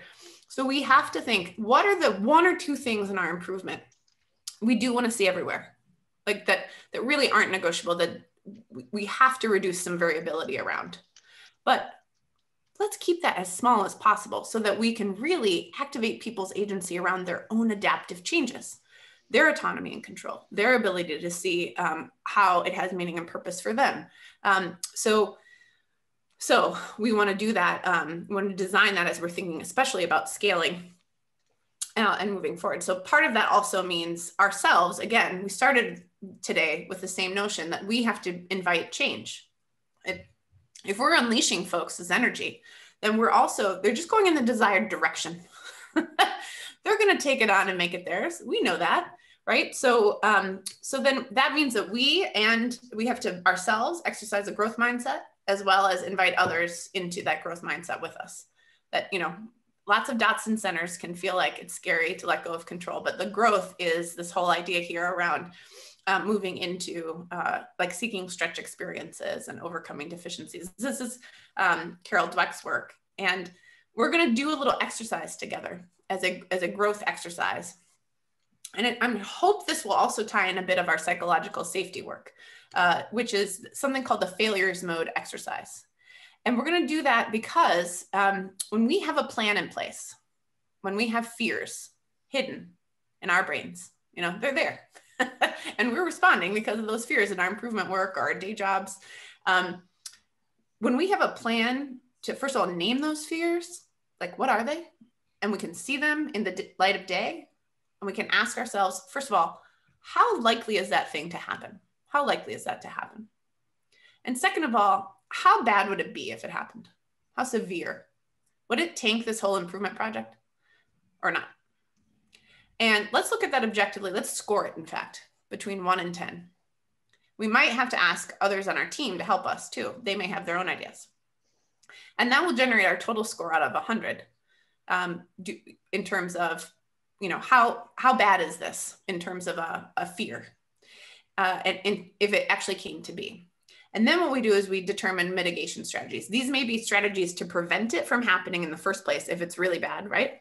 Or it may be just, if it happens, I know what I'll do. There's some things I can put into play. Or even better, we know what we'll do and we can put into play. So we're gonna invite you now to spend, let's say, where am I in time here? It could be like 7 minutes to get started on this. And I think Sam has uploaded the exercise. It should look like this. So in your improvement work or in your work, start by just brain dump on the left-hand column. Just start naming all the things that are sort of like, this could go wrong, this could go wrong, this could go wrong. I'm afraid of this. This is not working for me, right? All the failure modes, all the deep-seated fears. And then pick out a couple and score them and work on a mitigation strategy for some of them. Okay, so we'll give you 7 minutes to work on that.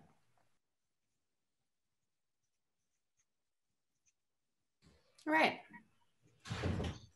So you may have not finished, but hopefully you got a bunch of ideas out and were able to get through a couple of your rows, giving some scores and thinking about some mitigation strategies. So what we're going to invite you to do in triads, you'll have 15 minutes to share with each other. Love for you to talk through one and also invite your colleagues to help you imagine some mitigation strategies for some of your stickiest wickets there. And then in addition to that, a reflection together around what came up for you in this exercise. What did you notice in yourself as you went through it? What did you observe? Okay, so a little co-coaching and then a little observational reflection. Okay, so you have 15 minutes now. Here we are again. It was fun in there. You're hanging in there, everybody. You're doing it. It's almost the end. But not yet. So let's talk about what came up in your conversations. This is the question, right? I'd rather just we look at each other. So I'm going to stop the share. Just like what came up for you in this exercise? What came up for you in your conversation? Let's hear from you.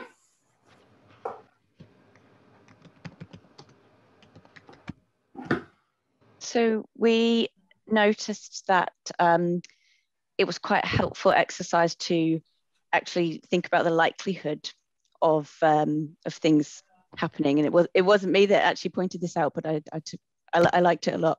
So when you actually score the likelihood, all of those things swirling in your head that might go wrong, it helps you think, okay, they're not all going to happen, and you know, it just helps you maybe focus your mind a little bit to actually do that exercise. So I found it really helpful. Yeah, you know, it's sort of like asking yourself an open and honest question. It's like, can we just get underneath that fear for a second and look at it? Let's just look at it. My friend Becky Margiata calls it hugging the bear. You know, the big scary bear is coming after you and you've got the fear, the flight, and the fight going on. And it's like, actually, you have another choice. You could just hug it. You could just be like, hello there. Come sit at the table. You're not going to be the loudest voice at the table, but you can be at the table. You are a normal part of my experience, right?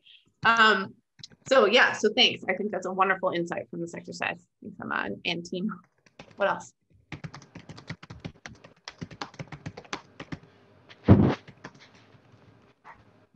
In our group, well, two things really. I spoke a little bit about the sort of subjective side of it. I think, as we just touched on there, so I spoke about the severity side. So how actually my perception of how severe something may be varies from my organization. Like for me, it might be a disaster if I don't get something done, but actually for them, it might not really matter. So how you kind of put different amounts of pressure on yourself, and that can sort of warp your view of severity. So trying to be objective.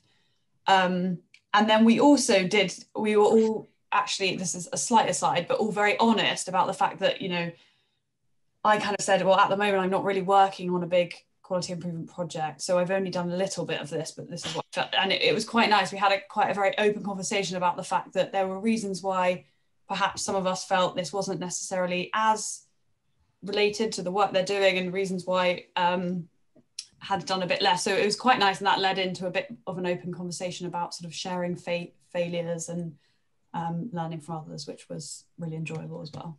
Yeah, terrific. I mean, this can apply in the improvement setting, and it can apply to any setting, right? Just like what our daily failure modes are, like how we're feeling about how we show up with whomever around whatever.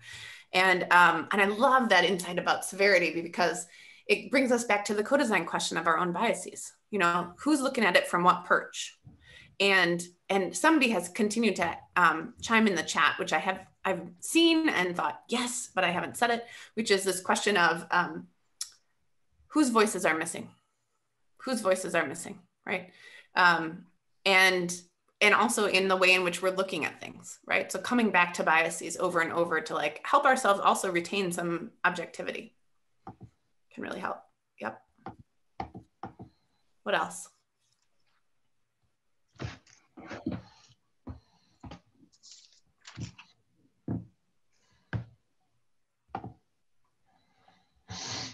I agree that we kind of all had very different stories or examples, but actually the thematic or the themes that were running through what we were talking about was around the complexity within which we work, and it's the sum of that complexity that will lead to us thinking about what the failure modes might be.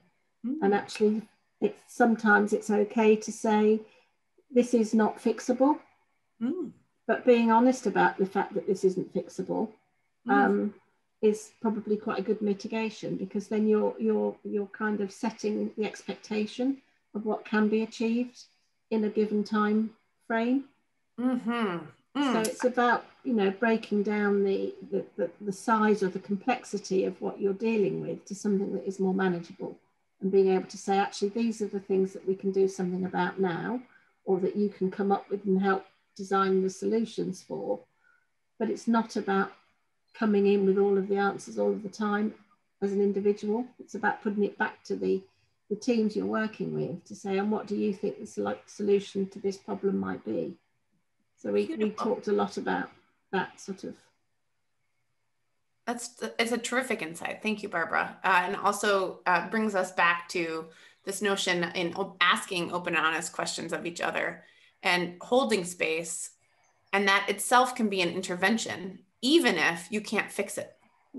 Even if you can't fix it, that it can be an intervention to see it and name it and say, I hear that I hear your pain and describing that, and acknowledging limits and setting expectations and looking at what can be done, what you do have influence around. If you do join together to create a little power, what could be accomplished. Lovely insight. So thanks everyone for digging in. We've made up time. Woo! We did it. So we're gonna kind of get to our closing session here around application measurement, and then we'll close with some fun. So just by way of reminder, this is what we made it through today. We talked about co-design at the beginning of the day. We heard about the Recovery College. We thought about bias, about mapping actors. We looked at this notion of people-driven aim statements. And then we looked at what co-design looks like in action, right? And reflected on one or two ways we might pivot towards co-design in the coming month. Then we shifted into co-production in authentic relationship, and specifically picked up the practice of open and honest questions as a really foundational way to invite others in and to listen, to understand. Then from there, we moved into unleashing intrinsic motivation, and specifically honed in on story as one methodology for unleashing intrinsic motivations through our choices, demonstrating our values and our shared values around the work that we do, why it matters so much to help manage those competing priorities and motivate people to act. And then we had lunch and came back and went into distributing power. We had some really open conversations about power, about what it is, about what it feels like when you're in a power over, power with, how to think about the structures through which you do your work, and how you could move toward an ideal state as a change agent in the change work that you do, and as well as the practices that would move you from A to B, and specifically looked at one practice around psychological safety, right? And then from there, we took a little break and had a mindfulness exercise and came back and thought about adapting in action. And one way to think about being adaptive is being prepared to be. So we looked at failures modes and hopefully tied together a few other ideas around co-production and co-design and distributing power and unleashing intrinsic motivation, because at the heart of this, this all is interconnected, right? You're not doing one without the others. And also, you may have already known some of these skills coming into today, and hopefully we help deepen your knowledge and your practice. And you may have been introduced to new skills, wonderful. And you may have other skills in any of these domains, and don't forget them. Those are assets. Boy, those are so important to lean into. So, you know, map your own tool set around these and think about what you're already doing well and how to build off what you already know. Okay, so the question for you is then, so what? So we did this, we had this great day together, and now what are we gonna do with it? And the first question is, what will you do with it? What will you do with this day? So I'd like to invite you to reflect. I'll just give you about 30 seconds, but to reflect in the chat, please. How you plan to apply these methods. It may be by next Tuesday, or it may be in the next month. But what's your thinking? Where will this fit into your life? Because you only learn this stuff by doing it. Getting right back on the bike. All right. Seeing folks adapt. One of the things they want to do is adapt and use what they need when they need it. So being open to what the world gives you in the universe and then manifesting one of these tools. We see some good commitments around storytelling and narrative. Seeing some discussion around the we in the model for improvement. So really locating that for others and why we're doing this work in an improvement mindset. Let's see, just noticing it in the work that you're doing and where it could tie in. Framing the joy and work project that we're doing, more relational sense. Yeah, so the relational aspect of building the infrastructure for change through our relationships and the power we need. Terrific, these are great commitments. Ooh, coffee with a colleague, James. Ooh, cross-building here, Seema. Wonderful. Building some real commitment and community. Okay, thank you for these. Oh, so many are coming in. Okay, next question I have for you. What will we do together? What will we do together? Now, some of you may choose not to continue in this community, which is wonderful. And some of you may choose to continue in this community. I gotta tell you, 2 years ago when I was in London with some of you, this was the question we asked. And suddenly we had a Q community. You Charlie and Anna and Benna, do you guys want to describe what happened? I mean, you guys just made it happen.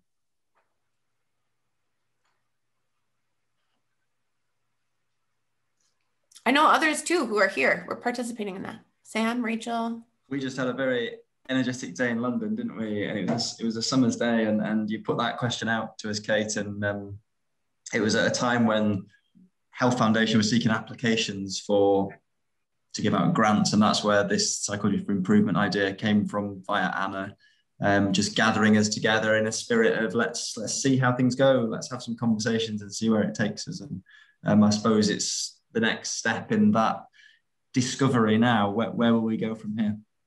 Yeah, I mean, I felt very much a part of a community today, and I thank you all for contributing to that, especially virtually. I mean, the fact that we pulled that off is pretty spectacular, so thank you. And I invite you to reflect. We added a couple of columns in this Google Doc around ideas. What would be helpful to you in your ongoing growth and development around these practices or with these people? Is there further learning you wish to do? Is there deepening of learning? Are there other topics? Deepening of topics? Ways to co-coach each other in your own work? Colin, go ahead. I was still very keen to think about how we start to collect the metrics as evidence of impact around this I mean, depending on the type of trust that you're in and what resourcing you have, you might have an OD team or a HR team where, you know, some of the key indicators about dropout, burnout, engagement, joy at work, satisfaction, etc., etc. There are also shared HR performance targets as well, or rather they should be, in terms of building culture. So I'd be very interested to know people's experiences of how we actually build those and monitor those. Love it. So I'm hearing some interest specifically around measurement and infrastructure for that around these types of methods, and potentially a working group, for example, around that, of other like-minded folks in the community that would be interested in that. So Sam, would you mind jotting that one down in our Google Doc? Or Colin, you might want to put the words in. Well, yeah, I mean, I have tried. I mean, there are some tools out there. There's the roadmap to QI culture change, and there's quite a few. There's over here we have the Aqua model. There's a number of models which reflect this, but it's actually how do you? I haven't found anybody yet that's actually had the experience of running this for a while. And I think that community of practice around where we could become coach facilitator and upskill each other to do it would be a great opportunity. Terrific. Yeah, I do think Anna Burhouse is in your zone. And that might be a follow-up conversation for the two of you and others around an emphasis there. Let's put it in there. Let's see if, let's see what bubbles up and how we might take some of this forward. Are there other ideas? There's something that I'd like to say. Yeah. So I found today just unbelievably interesting as a scientist working on impact focused work, completely not in healthcare. This has been just so illuminating. And so I would really be keen to stay connected to this community, because I think all the things I've heard today really connect to my experiences working on disaster and development related work and the challenges that we face. I think we're way behind you guys in terms of understanding how what we do can really create a positive change for people. And so I'm just really keen to stay connected and learn, and just wanted to say thank you. It's been amazing. Thanks, Susan. Terrific. Some community of practice. Yeah, getting some hearts. Any others? I'm seeing what's coming up in the chat, Charlie. I can't, I'm terrible at two things at once. Oh, and then we'll call on you, Lou. I mean, there's a lot of love for the stories. I think still Rachel's story from this morning really touched us, and I think a sense of how do we share stories. I think that's coming up. I mean, there's a lot, Kate. It's keeping up. Lou made a point about are there existing communities of practice in other parts of the world that we could connect to, which I think is really interesting. Yep, good one. There is one. We'll get to that at the end. Good. Can we get Marshall Gantz over to? Yeah, well, I'd be happy to pitch it to him. You'll have the insider. He'll probably, if he can't do it online, then he'll probably send you back to me. But I can tell him to send him to another one of our colleagues who could bring me sort of a fresh perspective and eyes around. There are the stars out there, aren't there? And then there's the assets that we all bring. So I think it's both, isn't it? Yeah.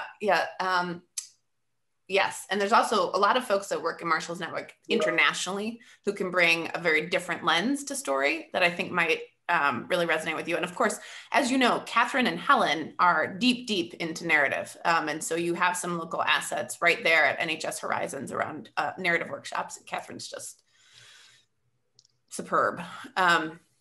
Somebody's hand was up. Lou, where'd you go? Hi, I mean, Charlie said it really.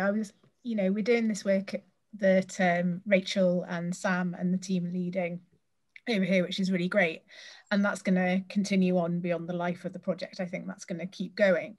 But how do we, for those of us that have connected today, and I know this is a particular passion of mine, a particular hot topic that I feel very close to, how do we go away and find other people around the world that are doing that and have those conversations? And how do we keep this momentum going? Because, it's very easy to look for science QI and the measurement stuff, it's very easy to find people around that. But how do we build it in that sort of like global momentum for making this sort of build in that social way? I mean, from my vantage point, you guys are it. You've created a community of practice. This is it. This is happening. The question is, what will you do with it? You've just created a whole bunch of power with. What are you going to do with that? And you've invested in each other, right? And you're learning. You have a huge opportunity here. Yeah, put that crown on. That's right. You should all be wearing crowns. It's terrific. I mean, let us not forget. Yeah, this is how it works. You guys have a lot of power. Yeah, so it's really, now, have we activated your agency? Right? Yeah, dude. I saw the pump. It's worth kind of just reflecting that we didn't think we'd do this 2 years ago, and look where we are today. So, a seed like this can grow and grow, can't it? And it is within our gift. And we'd just like to invite you all to carry on being part of the community if you want to be, because the more people, the better. The bigger, the merrier. It's great fun. Mm-hmm. Lou, do you have one more little hand up there? Or was that the other hand? I have got my hand up just to say that looking on Twitter today and doing some of the retweeting, I can see that on April 3rd last year, we were also talking to you, Kate. So we are moving this and we are having those continuous conversations. It's really nice. I'll put, if people want to put Twitter handles in the chat, Jude suggesting, please do follow the community on Twitter and also again on the Q community if you're part of that, so that we can keep in touch. Yeah, okay, terrific. So let's keep this moving, but do reflect on what you might contribute to this community and how you might help advance it. If this was something that you valued, it's your opportunity to take it.